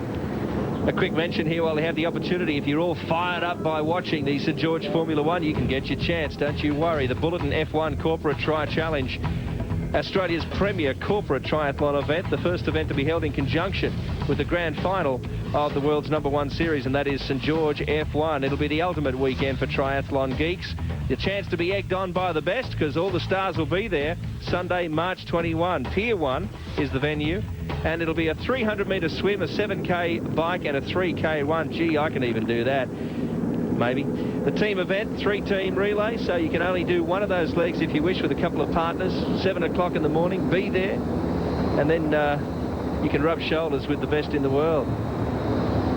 This is shaping up to be very interesting. You notice there, no great drama in terms of riding around those Mitcham bike signs. It's no great illegality, and you can tell by the width of the field that it's a necessity to stop accidents. No one's going to gain anything from it, Mark Dragon. No, well, I mean, if you have to go on the other side of the road just to avoid a crash, just like that, well, you do so. Because there's no other athletes out on the course other than 2 together, Keller and Don, who are a long way behind, there's no risk of causing any great drama there. So the athletes, as we see, it's pretty narrow road. So about to make the turn, and guess who's on the front? Yeah, on Brad Bevan taking a turn significantly. Brad always knows that towards the end of the leg he wants to get some clean air and make sure he's in transition, not buried in a pack somewhere and perhaps clashing pedals or something disastrous. But they are dawdling, there's no doubt about it. And if someone's going to make a surge, it's got to come soon, because we're running out of cycle leg here. They'll sprint for the last 300 or 400 metres. A couple of guys will go, here's Rahula now actually, who'll go hard to get up to the front to get a good position in transition. It's important to position. You see the surges coming now. Johnson going to the front, Andrew Johns. Well, that's Mark Fuel's tip for today. Brad Bevan in second. And the pace all hot up now as they make their way towards the last and final transition. And Francis McDonald mentioned Craig Watson. He is also positioning himself. So at the last minute almost, these riders are quickening the pace and looking to give themselves a good solid transition, because they have to outrun very, very experienced hot weather performers such as Brad Bevan and Miles Stewart and Andrew Johns. There's Chris McCormack making a charge as well. Very, very strong runner. If Macca is in good form, if he's in good shape, then he will be really very, very tough to run down. The question is, with all this recent racing, has he built himself up to peak condition? I mean, he was a world champion just a couple of years ago. Well, Chris McCormack outran arguably the best runner in triathlon, Great Britain Simon Lessing, to win the World Championships in '97. I was there in that at that race and called it. It was a fantastic sight to see McCormack winning that day. But I don't think his running is up to speed yet. He's getting there, he's improving with every race, but I think he's probably a month or so away. There he is out in front at the moment. And there are so many athletes for whom it's important to get a clear transition here, but they can't all have it. So we should see quite a traffic jam. There is Alien on the back of his costumes. That's Levi Maxwell also making a charge and narrowly missing the curb there. Yeah, he actually squeezed out Chris McCormack, I think. It was a pretty bold move to come in on the inside there to cut in. Bevan sitting behind him. It's the Alien who's out in front. His cheer squad will go berserk as he comes up towards transition, and the crowd will start to go off. The guys getting the feet out of the shoes, getting ready for this transition. Oh, Bevan comes through, takes the lead. There's no doubt about him. He wants that clean transition, wants to be in there first and not have to dodge anybody in the process. So now heading down to this Xerox changeover, and a vital one it is. Brad Bevan just in front of Timmy Slater. McCormack's in there. Maxwell's in there. Oh, there's an absolute cluster of riders powering in now. Craig Watson was, in the end, at the back of that pack, but still had a fairly clean run to his bike rack. There's a rack fallen over. Now, that's not the fault of the athletes. One of the props has fallen off the rack. But I don't think there'll be any penalty for the athletes for that, Mark Fuel.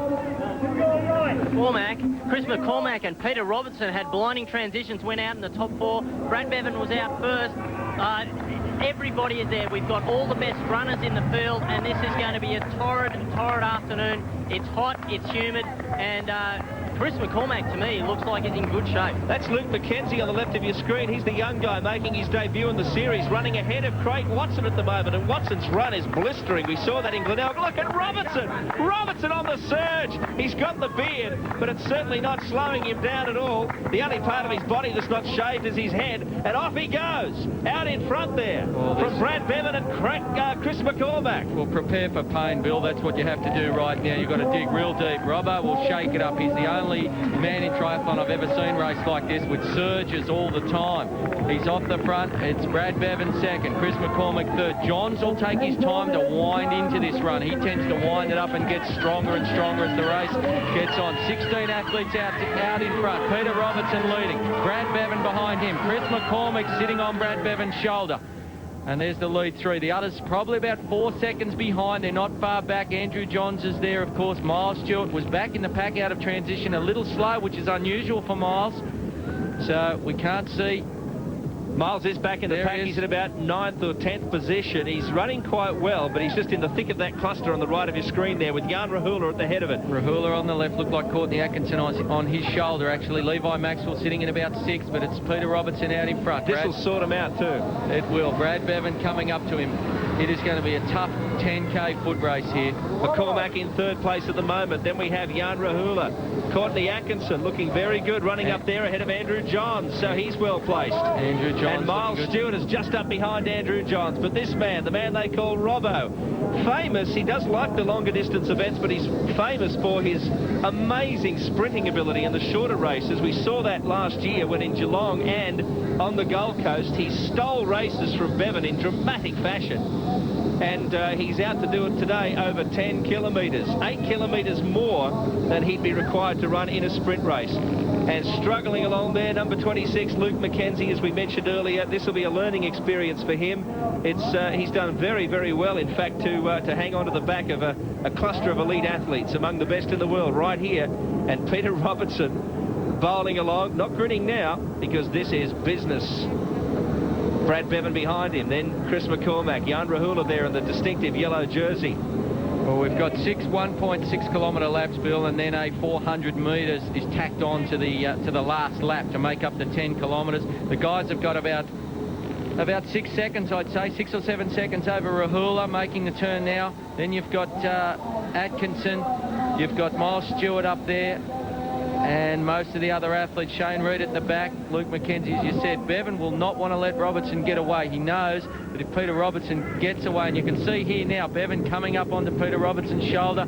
Chris McCormack doing a great job to stay there. Robertson at different stages in this run, when we look at him, will look like he's about to drop dead, and then all of a sudden he'll find something and surge away. But the two guys have got back onto his shoulder. Well, he's in 10th place right now, but let's hear a tri-tip from Miles Stewart on transitions this week. After the swim, we come to the bike transition. I hang my bike by the seat, make it a little bit easier to get out again. First thing we do, though, is put on the helmet. Grab the helmet with both hands, on it goes. Click it up. Also have the pedals and the shoes already together. So when we jump on the bike, a few pedal strokes, stick our feet in and we're off. Another little trick I do is to stick the sunglasses in the drink bottle here, once again saving a few precious seconds. Coming in off the bike, have to re-rack the same way, so hang it by the seat. Off comes the helmet. Have to put that down. On with the shoes. They have the elastic laces here, so you can have a really fast transition. Grab the hat, and off we go running. Although in these races, you've got to keep the transition area within a metre, so we can't just go throw our things in. We have to make sure we put them in our own space again, and then we're out of here. It's not just race experience, but it's training for transitions that counts in these big races. Peter Robertson's still in the lead. Bevan joined by McCormack now, but right now, trackside, Francis McDonald is with one of the elite athlete coaches, Brendan Terry. That's right, Brendan. How do you think the race is panning out today? Oh, we're very excited. We've got all three boys from our squad up in the front of the run. That's Bryce, Courtney and Levi. So we're just a little bit concerned about the heat today, and just, I think the tough guys will shine today. Just how do you prepare the athletes for conditions like this? Well, that's a tough one. We work a lot of training sessions in the heat, and we concentrate a lot on hydration. We make them very aware. We put extra water bottles on the boys' bikes today just to try to stay hydrated during the bike leg. We feel that was very important. And we saw Levi have a very good swim, as did Courtney, and Courtney's still up there in the lead run pack. Yes, both boys. I was really impressed, and in particular Bryce. He come up from Melbourne just to try to work on his swim leg a bit, and he was there as well, so I'm really pleased with all three of them. Outstanding. Now, Tony, are you the ringleader of this big alien squad? Yes, that was my brainchild. I thought we'd get things happening and try to motivate the boys a little bit. Well, it certainly seems to be working. I hope they go well today. Thanks, Brendan. Thank you. There you can see even the alien head got a bit hot for one of the supporters there. And look at Peter Robertson. We're looking at further back through the field here. That's Chippy Slater ahead of Levi Maxwell. That's the man they call Alien. Bryce Quirk is there. Shane Reed. Bryce and Levi and Courtney Atkinson in Brendan's squad. They've done very well. But this man, the leader, Peter Robertson, talk about surge. Now, he did this to Brad Bevan over 2K. Now he's doing it over 10K. He's just unbelievable, this bloke. I just love watching this man race. He's fantastic to watch and really brings some excitement to the sport because we've never seen anybody race like he does. It really is unusual. It's more like a 10-kilometre track runner the way he races. Now there's a different complexion come over the race because Brad Bevan and Chris McCormack, I believe, have been joined by about 5 other athletes. Well, can they catch this man though, Peter Robertson? A long way to go. We asked him in Geelong and the Gold Coast last year how he was able to sustain such a blistering pace over 2 kilometres. It was absolutely torturous for him. He said, well, I was looking at about 6 minutes for the run, and he said, all I thought was, it's only 6 minutes. All I have to do is sustain the pain for 6 minutes and I'll survive. There he is being encouraged by the people on the roadside, his friends there. This is going to be a lot more than 6 minutes, though. Stay with us for a great climax to the second round of St George Formula One.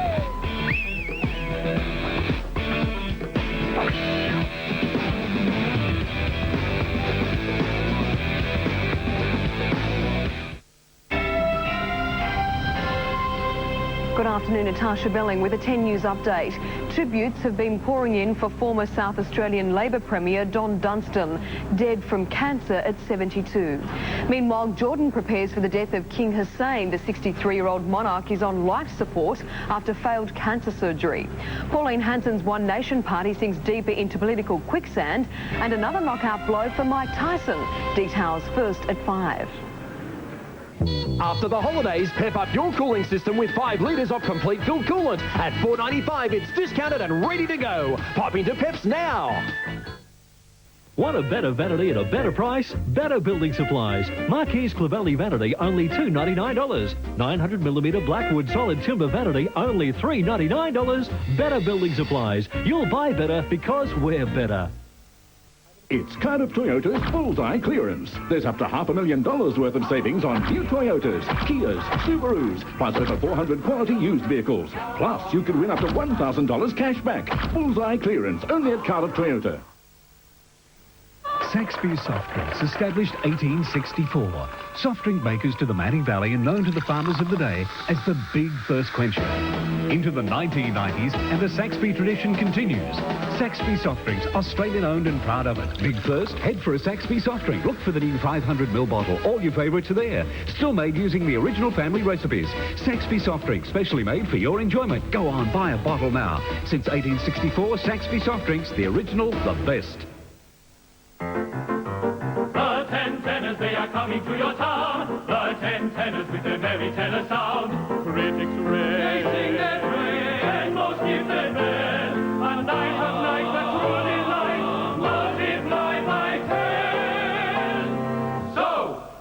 sure you'll have to go, for as you can see, the 10 tennis just don't fit on your TV.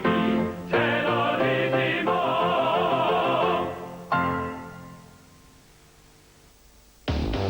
Hunter United. Thank you for being a friend. Hunter United. Thank you for being a friend. Hunter United. Would you be my friend? Being a friend. I gotta pep it up and pep it. I'll be the best.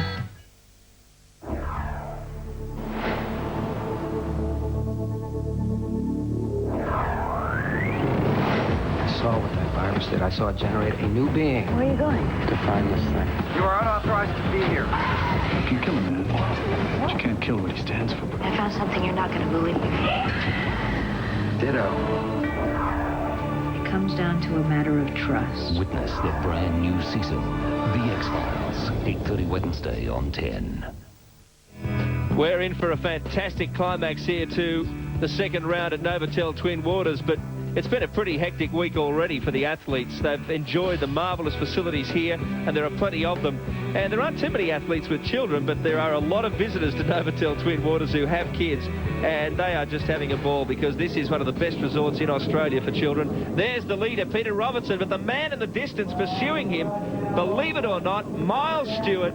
He wasn't too far back, but he didn't look like he was doing enough. He is now starting to surge. He is giving chase to Peter Robertson. Brad Bevan is having some problems out there. Now, Mark Fuel, they ran past you not long ago. Can you give us a bit of a form guide on these guys? Yeah, what happened over the space of about 200 metres is that Brad Bevan slipped back to around 7th place. Miles Stewart surged.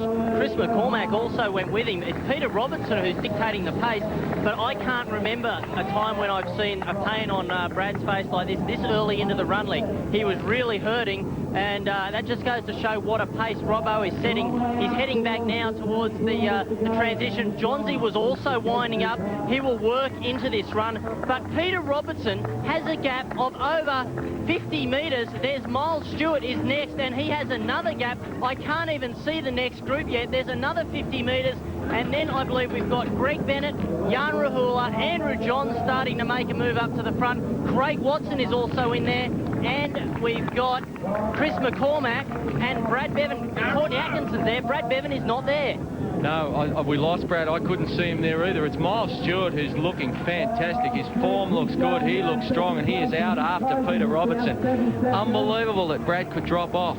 Well, with a point of view to the series, Miles finished third behind Brad in Glenelg, so he lost a point to Brad there. He might pick up one or maybe even more than that in this particular round. The heat's starting to affect a lot of the athletes. We're looking at the third group. This is Courtney Atkinson out in front, Craig Watson, Jan Rahula, the series leader, Andrew Johns and Chris McCormack. That is third, fourth, fifth, sixth and seventh right now. Out in front is Robertson, and a gap, that's him there, and a gap to Miles Stewart. You can see him in the distance over Robertson's right shoulder.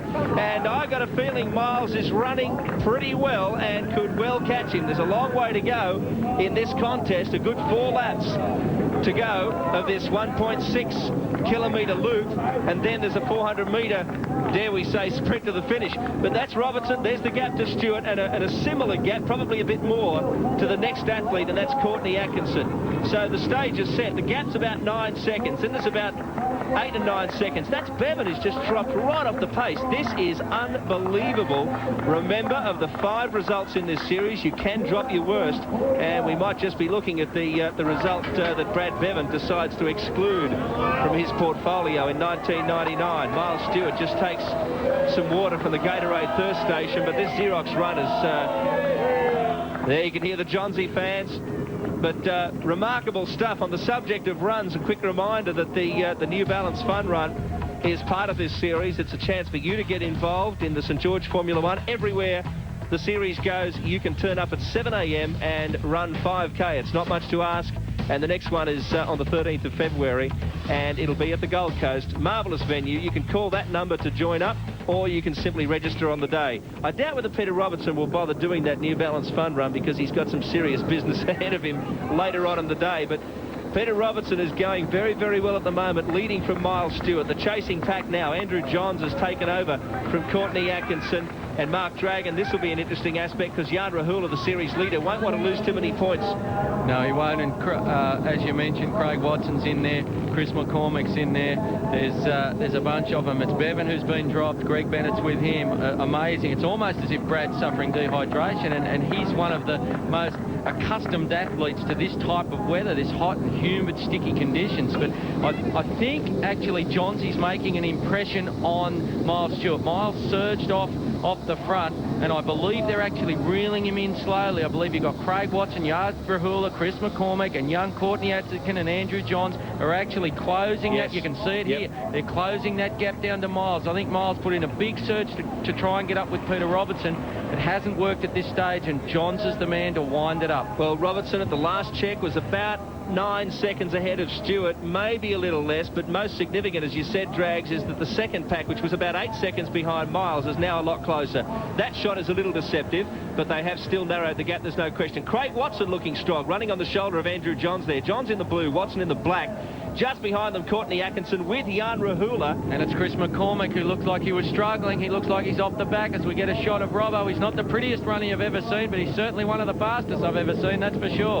And Robbo powering away, about to attack one of the lapped runners. Well, you'd swear he's trying to put his right shoulder on his right ear there, the way he runs, but it's just his style. And he doesn't look to be actually travelling that fast there, but if you're down at ground level and if you get a chance to see this man live, you'll realise how quick he does go. He often looks like he's hurting too for a long, long way, but it doesn't seem to affect him internally. There's the gap between Miles Stewart in second place and Andrew Johns, who's carrying this pack up, which includes Jan Rahula in the yellow jersey, Craig Watson and Courtney Atkinson. So they've dropped Chris McCormack now. But let's have a listen to Craig Watson from New Zealand. Yeah, it will make a difference, especially with the heat. It's pretty hot today, and I think tomorrow it'll be just as hot. 10k run, so that brings the pace down a little bit, though I think everyone will probably go out pretty hard and maybe a few people will blow up. It'll be interesting. It's usually the run. If I'm up there after the bike, then I'm pretty confident about my run, but to be up there you've got to swim well as well. So I'll do my best and we'll see what happens. If I can do as well as Victor and Egg, I'll be stoked. Yeah. That's a goal. There's 3 very good Kiwis who have sort of got their name on the list already, and if I want to be part of it, I have to knock one of them down this year. So I'll do my best and hopefully I'll get there. Well, he's doing a pretty job getting there at the moment. Watty on the left is on Craig Watson's costumes there. Courtney Atkinson, Miles Stewart in the middle of them now. They've picked him up. Whether he can stay with them, that's the big question. Jan Rahula, series leader in the yellow, crying out for some water there as he and Andrew Johns passed the checkpoint. And the fact was Johns' body was in the way as Jan called out for a bit of water. So there's the group of 5. You're looking at second, third, fourth, fifth and sixth. And at the moment, Johns has taken second place with Jan Rahula, Francis McDonald. Robertson still looks pretty solid. Problem with Francis. Robbo's just going around the turning point down near the transition area at the moment. I was talking to Miles Stewart yesterday and about Robbo and what he thought Robbo's chances were. Miles said that he knows that Robbo can put in a good 10k run in an event like this because he actually ran Miles down in the Dutch National Championships to win that. And Miles really wanted to prove something today and prove that he could beat Robbo over this type of a run. But it looks like going around this turnaround now, Miles has settled back into that second pack, and well, Robbo, he's just going further and further ahead. Yes, if anything, he looks stronger. Less pain on the face, which is hard to believe. He's awesome. Oh, go you good thing. It's great to see him out in front. I just enjoy watching him race. Fantastic. And Miles Stewart, I think, actually really did hurt himself on the surge. He went out after Peter Robertson. There's no doubt he shook up the pack. He certainly got rid of Brad Bevan real fast, but at the moment he's sitting at the back of the second punch. It's It's Courtney Atkinson who's leading that pack. Robbo pouring the water over his head. It is almost impossible to tell, obviously, on your screen, but it is stinking hot here. This is going to turn the series upside down if Robbo can pinch a win. And look at that. He is a long way in front. Johns must be the only chance, really, given here the way, as you say, that he can wind into a 10k run. If he can put in some sort of surge, and if Robbo blows up, that man in the distance there, Andrew Johns, might be able to do something. That is a lapped runner, Marcus Keller, that you saw on his own, but Johns is leading the chasing pack. Well, Jan Rahula right alongside him, make no mistake, they're still there. Miles Stewart's there, Craig Watson's there. They've dropped off Chris McCormack. Courtney Atkinson also very much a factor as well. But, gee, Peter Robertson looks great. And there on the right of your screen, you see the chasing pack. Marcus Keller is on the left there. He's a lap down. But these men have the job ahead now. Andrew Johns is leading them. No, in fact, it's Courtney Atkinson taking a turn in front ahead of Jan Rahula. Now, Miles Stewart is up there with Watson. Johns behind them now. So the tall figure of Johns at the back. He's not putting in the surge we expected. Maybe just having a little rest. He won't want to lose contact, though, and hopefully you won't lose contact with us as we come back after a break for a short. Should be a great conclusion here.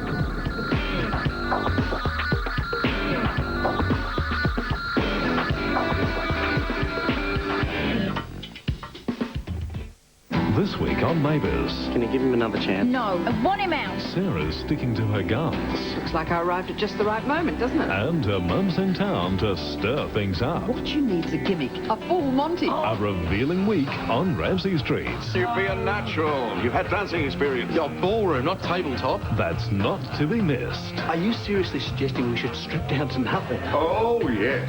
Come on, get it off. Neighbours, 6:30 weeknights on 10. Pep up your motor after the holidays with 5 litres of Castrol GTX cut to $12.95 at Pep's for a short time. Pop into Pep's now. Want a better sink at a better price? Better Building Supplies. Temptation stainless steel sink with bonus mixer. Better's price $379. Big stainless laundry tub only $189. Better Building Supplies. You'll buy better because we're better. Show that special person in your life how you feel with a special gift from Williams the Jewellers for Valentine's Day. Your choice of sapphire, emerald, garnet, ruby or amethyst rings only $99. Plus all chains and bracelets at genuine half price from Williams the Jewellers. The 10 tenors, they are coming to your town. The 10 tenors with their merry tenor sound. Critics rave, they sing their praise, and most give their best. A night of nights, a true delight, multiply by 10. So, to the show you'll have to go, for as you can see, the 10 tenors just don't fit on your TV.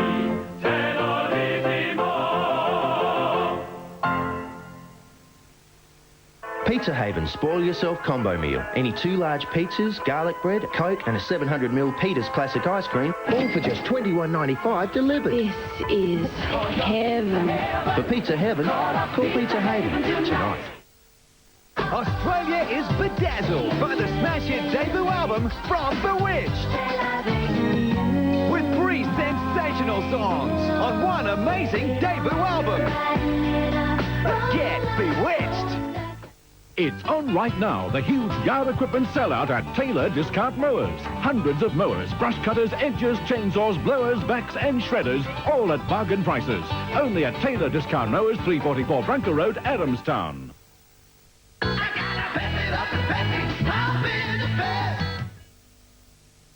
Kids Helpline is a free 24-hour telephone counselling service. For everyone, 5 to 18. I talked to a counsellor. She really listened to me. Kids Helpline, free call, 1-800-55-1800. Less than 2 laps to go now for race leader Peter Robertson. This is round 2 of St George Formula One Triathlon. And this will be, if he can hang on, another first for this series because only 5 other athletes have managed to win a round. Could be 6. Historic day, really. We are seeing Brad Bevan, and there he is on our screen, struggling. It's the first time we've ever seen Brad in the Formula One series have what we would say is a bad day or a problem. He's hurting. He's back in about 9th or 10th position. Peter Robertson, as we said, will create history. He'll only be the 6th winner of a race in 6 years, of a round in 6 years. And the others are Miles Stewart, Brad Bevan, of course, Greg Welsh. You've got Spencer Smith and Jan Rahula, of course, in the first round. So this year, the series has become wide open. The athletes have gotten a lot closer to the top guys. It's who's in form on the day, and this man is in form today. He smiled for see the photographer there. Gave him a smile. Oh, unbelievable. He's cruising up there and saw the camera, and the grunt and the grimace changed to a smile just in time. And as he rounded the corner, he resumed that game face, Here's so to speak. Courtney Atkinson, full marks to him. This is great stuff for the youngster.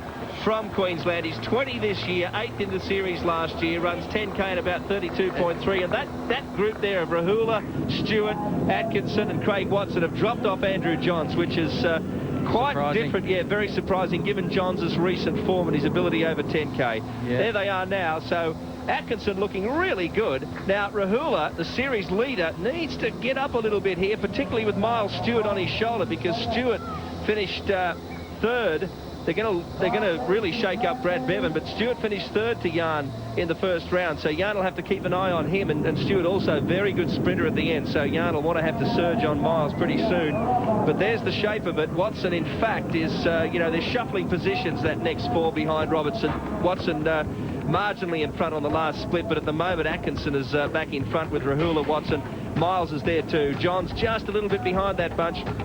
McCormack finishing reasonably well. He's hanging on anyway. Levi Maxwell, great performance. Likewise, Bryce Quirk, two of the younger guys. Chippy Slater in the top 10. And the big news, of course, is that no Brad Bevan in that top 10. Quite remarkable. He's, in fact, 12th, running alongside Mark Lees. So he'll be in a sprint finish for 11th. But whatever happens, I think, given Bevan's tactical knowledge, this will be a no-show for him. He'll drop this result for sure. But it puts pressure on him to perform in the final 3 rounds, the sprints, where everyone else is getting better as well. They certainly are. There's no doubt the competition has gotten stronger every year, but this year is a defining moment. There are any one of half a dozen guys who can win a race, and probably more, probably 10 guys who can win a race on the day. Craig Watson there. This is the second group. You're looking at Watson in second place there in front of the pack. Courtney Atkinson just tucked in behind him there with Miles Stewart and Jan Rahula. And Johns is dropping off.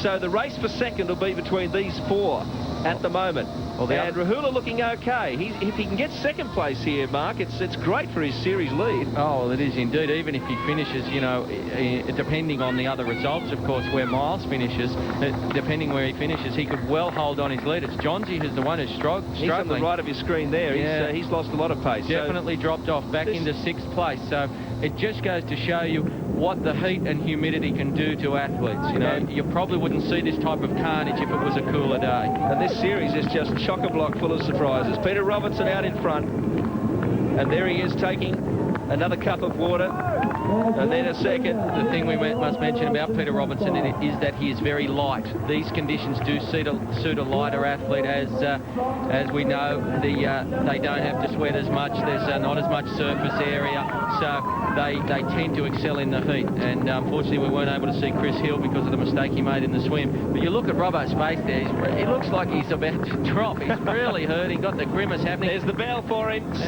Now he's on the last lap. And a 400-metre run to the finish line. 23 years old this year. His best result until now was the 3rd overall in Geelong. He won a sprint with Bevan in that round, but of course that round was made up of 3 sprint races, and he finished 3rd overall. In his first international season, that's in 1998, he won the Dutch Championships. He won the New South Wales sprint titles again just recently, because he's done it before. He was Rookie of the Year last series. And there's only one way to go from Rookie of the Year, and that's to the series winner, and who knows, he just might do it. He loves playing golf. He's a pretty handy golfer, in fact, and he also likes old cars. He's driving an E.H. Holden at the moment.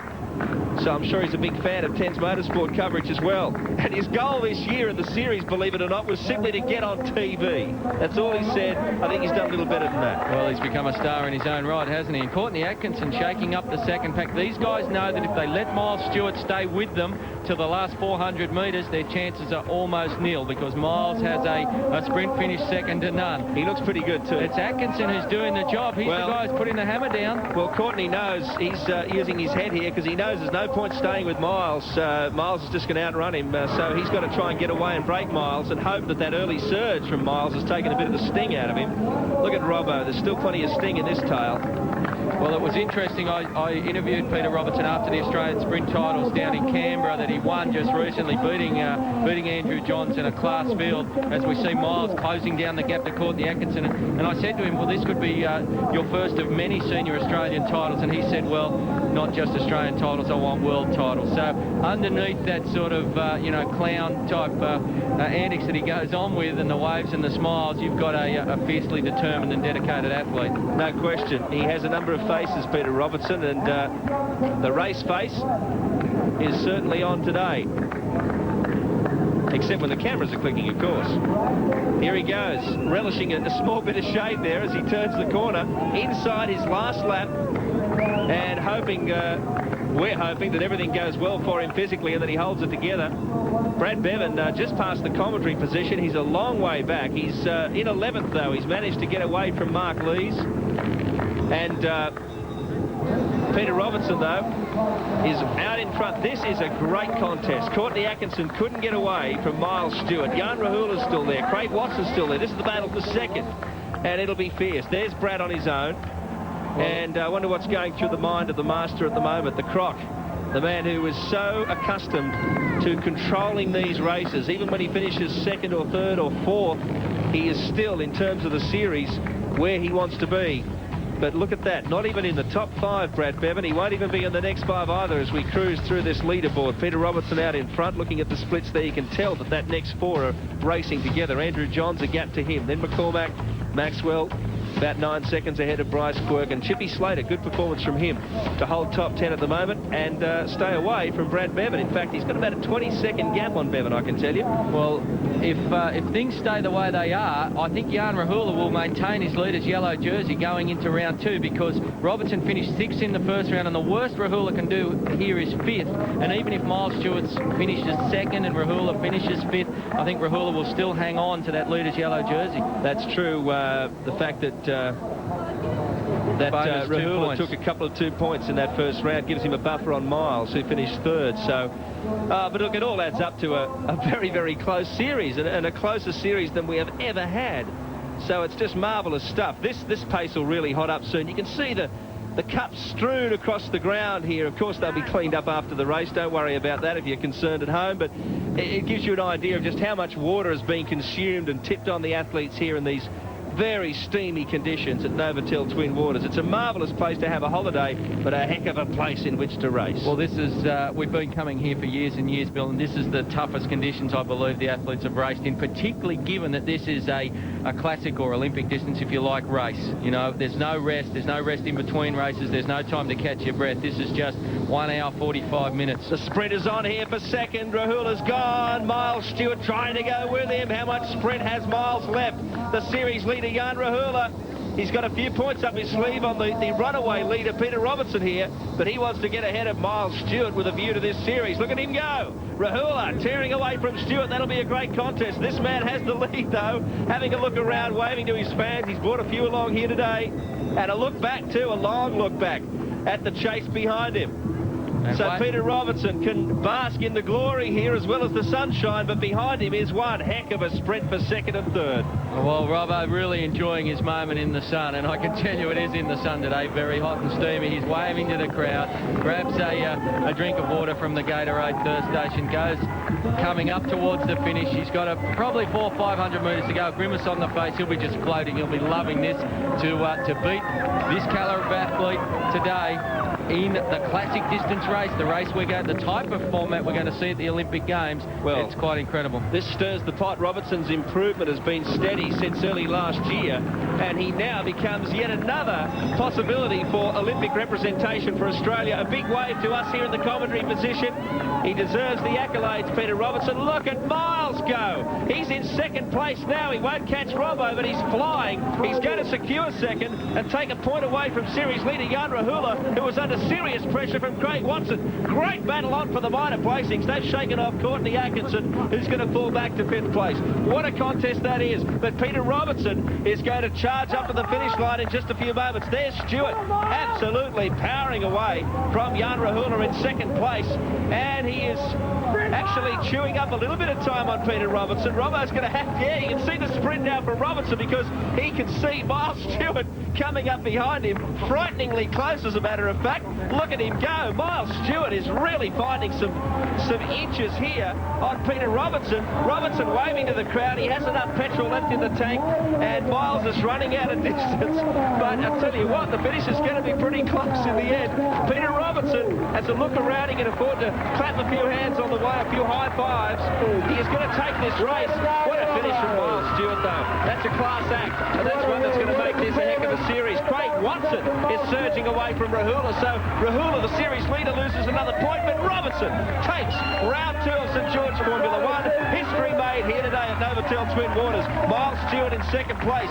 Craig Watson from New Zealand takes third, goes one better than he did in the first round in Glenelg. And Jan Rahula, the series leader, takes fourth place, and that should be enough to hang on. The pain, indescribable, but a picture is worth 1,000 words right there. Well, that's beautiful to watch, Bill. Just great racing. A lot of twists and turns in that race today. A lot of unexpected twists and turns.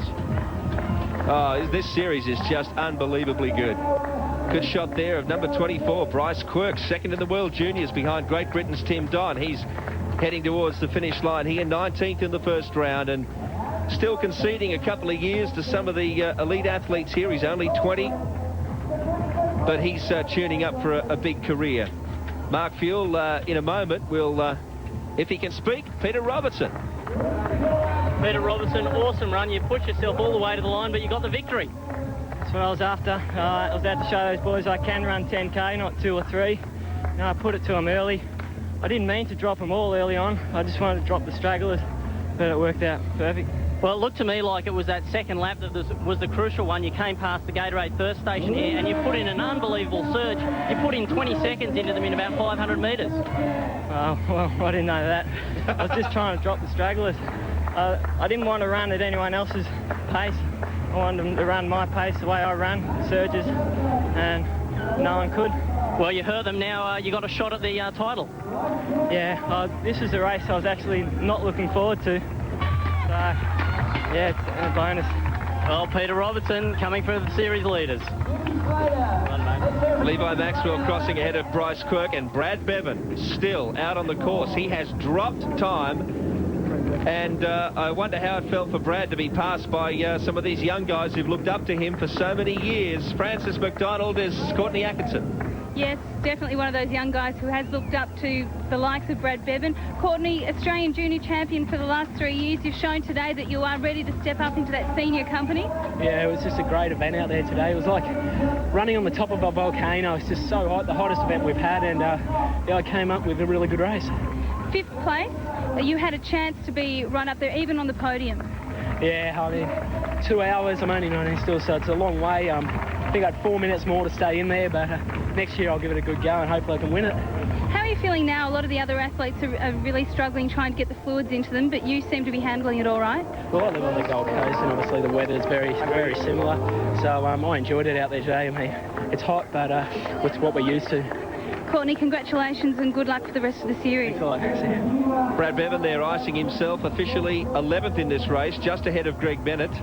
But just going through the top 10 quickly, Robertson, of course, the winner from Stewart, Watson, Rahula, Atkinson, who you just heard from. Johns did hold on for 6th, ahead of McCormack, who was exhausted. Maxwell, Quirk and Slater make up the top 10. But here's the second place getter today, Miles Stewart. Well, Miles, that was an unbelievably tough race. Yeah, hard conditions out there. The race itself wasn't really that fast because everyone was just suffering so much, and it was really like a survival of the fittest or the toughest out there. And you know, a bit of a surprise for Brad. Normally his sort of conditions, so I was very surprised to see him drop off there, but also very happy, I guess. But after that, I sort of tried to go after Robbo, but maybe he was just going too fast out there. And well, it's certainly a tough race. Well done with the second. Thanks, mate. Miles Stewart there, who's very prominent still in the series. We'll go through the series points a little later, but we'll take a break right now from the beautiful Novotel Twin Waters Resort.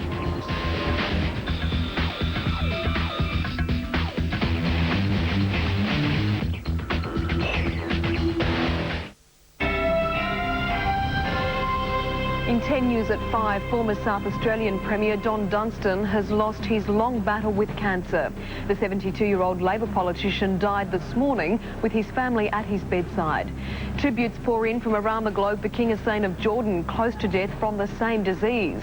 Mike Tyson sent to jail for a year for assault, and Nelson Mandela delivers his last major address to the South African Parliament. Details at 5. 6:30 tonight. Avast, matey. Swap the decks. A load of love's cruising your way. You have to come on board, baby, otherwise no one else can get through the door. But big isn't always better. The Love Boat, 6:30 tonight. Pep up your diesel with 10 litres of Castrol GTD. Just $34.90. Now that's an all right price. All right, get it? Only at Pep's. Pop in now. When the lights on the bus go flash, flash, flash, flash, flash, flash, flash, flash, flash, it means the children on the bus are getting on or off, and you must slow down to 40. When you see the orange lights flash on the back of a school bus, it means you must slow down to 40 k's while overtaking the bus. Not just near schools, anywhere, or it could cost you at least $112 and 1 point. So when you see the orange lights flash, It means you must slow down to 40. please protect our children. Tiles, tiles, tiles. Go forth to indent the tile people for heavenly solutions to your tiling needs. The Hunter's only ceramic tile specialists. Visit Indent the Tile People's Hamilton showroom now. Do you want something more than the federal government 30% rebate on private health insurance?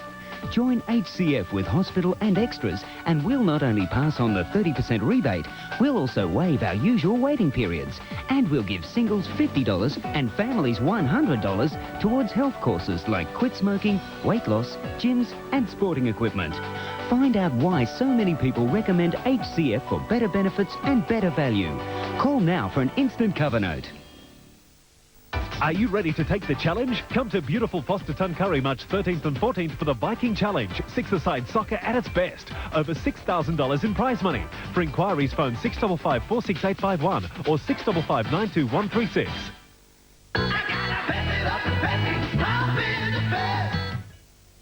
Take a peek into the world of The Simpsons. This is not a dream. 7:30 Sunday on Tab.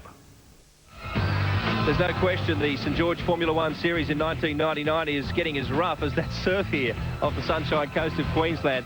Ever so close. A remarkable performance in this round from Peter Robertson, Mark, and you picked it. Oh, it was, Bill. I'm glad to say he got up today. The first time he's ever actually won a full race here, and a classic distance, Olympic distance at that. Good to see Miles Stewart back in form. Brad Bevan, first time we've ever seen him really struggle in a race. Any one of 4 or 5 guys could take the series out. 3 races to go. It's just exciting racing. Let's check the results in detail for this round, and it was Robertson out in front. Valuable 2 bonus points, of course, for taking the win. Stewart did himself no harm at all, was second. Craig Watson still consistent, likewise Jan Rahula, who won the first round. So those 4 very much title contenders. Courtney Atkinson not doing too badly either, finishing 5th. His development continues, a steep curve for him in World Triathlon. Andrew Johns not quite producing the finish we expected of him, making up the top 6, but still pretty good. Chris McCormack there in very tough conditions. He's getting better all the time. Maxwell Quirk, 2 of the young talents, and they're going very, very well. Chippy Slater, one of the old guys, finishing in the top 10, and that's great to see. But Brad Bevan, there's the story of the day to a degree, finishing 11th. Reminding you can wipe out your worst result of the 5, so Brad can still do very well in this series, and he's pretty smart at calculating such things. Lees, Mackenzie, Reid, Tim Don, the World Junior Champion, struggling in these Australian conditions. Matt Reid and Marcus Keller. Very tough racing out there today, but it only highlights that anything can happen in this series, and probably will from week to week. And we only have another week to our next race. Let's check the series points at the moment. Rahula by 2 over Miles Stewart, but he's tied with Peter Robertson for second. Another 2 points to Watson. Bevan, reminding you, is capable of dropping his worst result, so that's a little deceptive, that 29 points there at the moment. He could be a lot higher after the next 3 rounds. Johns equal on 29. Then we have Courtney Atkinson on 29. Maxwell, McCormack, Bennett, Lees, Chris Hill making up the top 12. What a drama for him today, taking a wrong turn in the swim if you joined us late, and finishing up with a non-result. Chippy Slater there, great to see him performing well. Quirk, Tim Don, down to low to leader, who also dropped out of the race, but he and Chris Hill will be fresh for next weekend. Reid McKenzie, Luke McKenzie debuting in the series, great performance. He beat Keller. Ryan Carter and Brad Carlefeld and Locke Volmerhouse did not compete in this particular round. That's why they're so far down. Now, we only have a week to go before our next round, and it'll be a triple super sprint, so the complexion changes once again. The third round is from Southport on the Gold Coast, live from 3 p.m. on the Saturday, and look, it is amazing racing, and you'd be mad to miss it. The women's event continues, and I promise you, this is just as good. It is very close with the highlights. Gallagher and Jones surrounded by young Australian talent and big performers from overseas. That is a spectacular contest. 2 rounds in 1 telecast for 2 hours on Sunday from 3. On behalf of the team, bye from Novotel Twin Waters.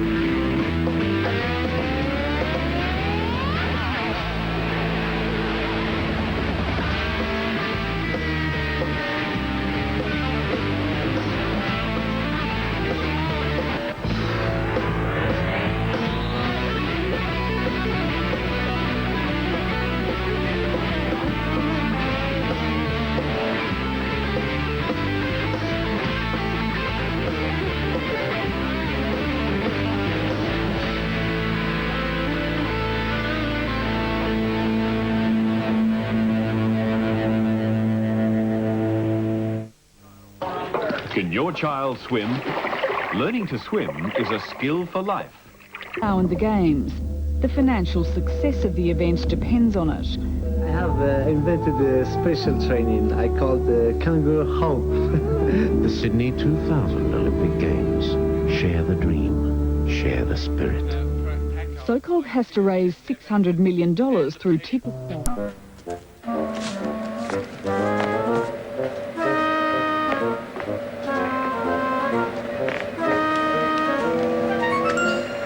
ET phone home. Did you get a good look at them? Sort of. Did they look foreign? A bit. We better discuss this in my office. No.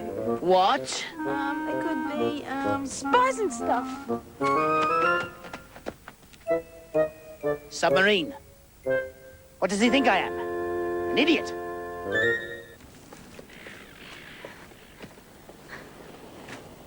What do you need all this for? More power. I'm trying for communication between plants. What would a plant have to say to you? Or anyone for that matter? Ralph, sometimes you're so straight you make my teeth ache. I'm only trying to help. Well, you're not. And I'd rather be on my own. So shove off.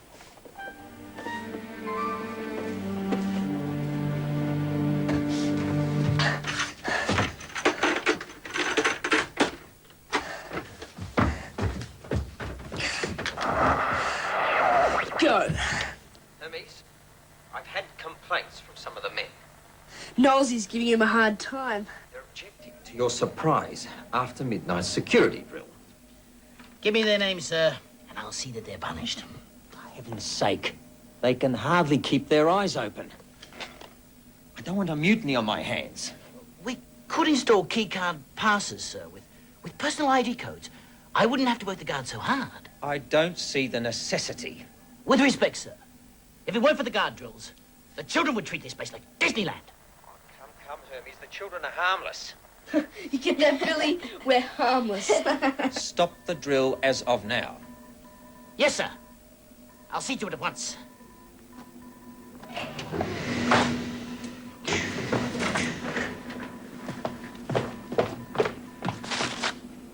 All units, report to headquarters. 5 minutes sharp.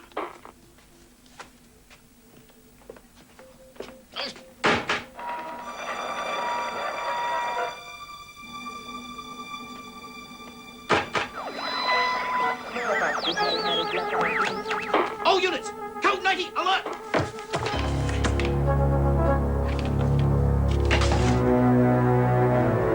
Good heavens. Grief! I've been bugged! Talk The enemy, sir, is at the gate. It's a bit small, isn't it? It's supposed to be small. It's a concealed transmitter. I wouldn't bother. The enemy knew their target. They knew who they had to put out of action. Security is the issue. Which enemy are we talking about? Let us name no names until we have them in irons. Somewhere, there's a receiver tuned into this.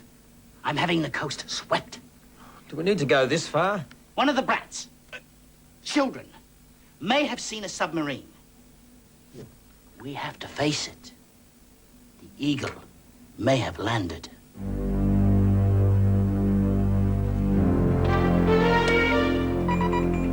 Tracking it now. I knew it. All personnel converge on Sector 3.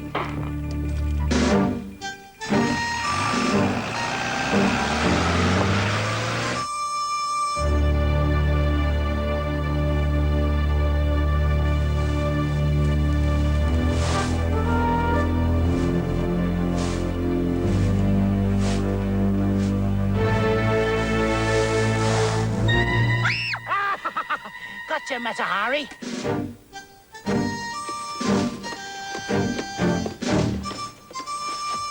Get in the front, Miss Julie.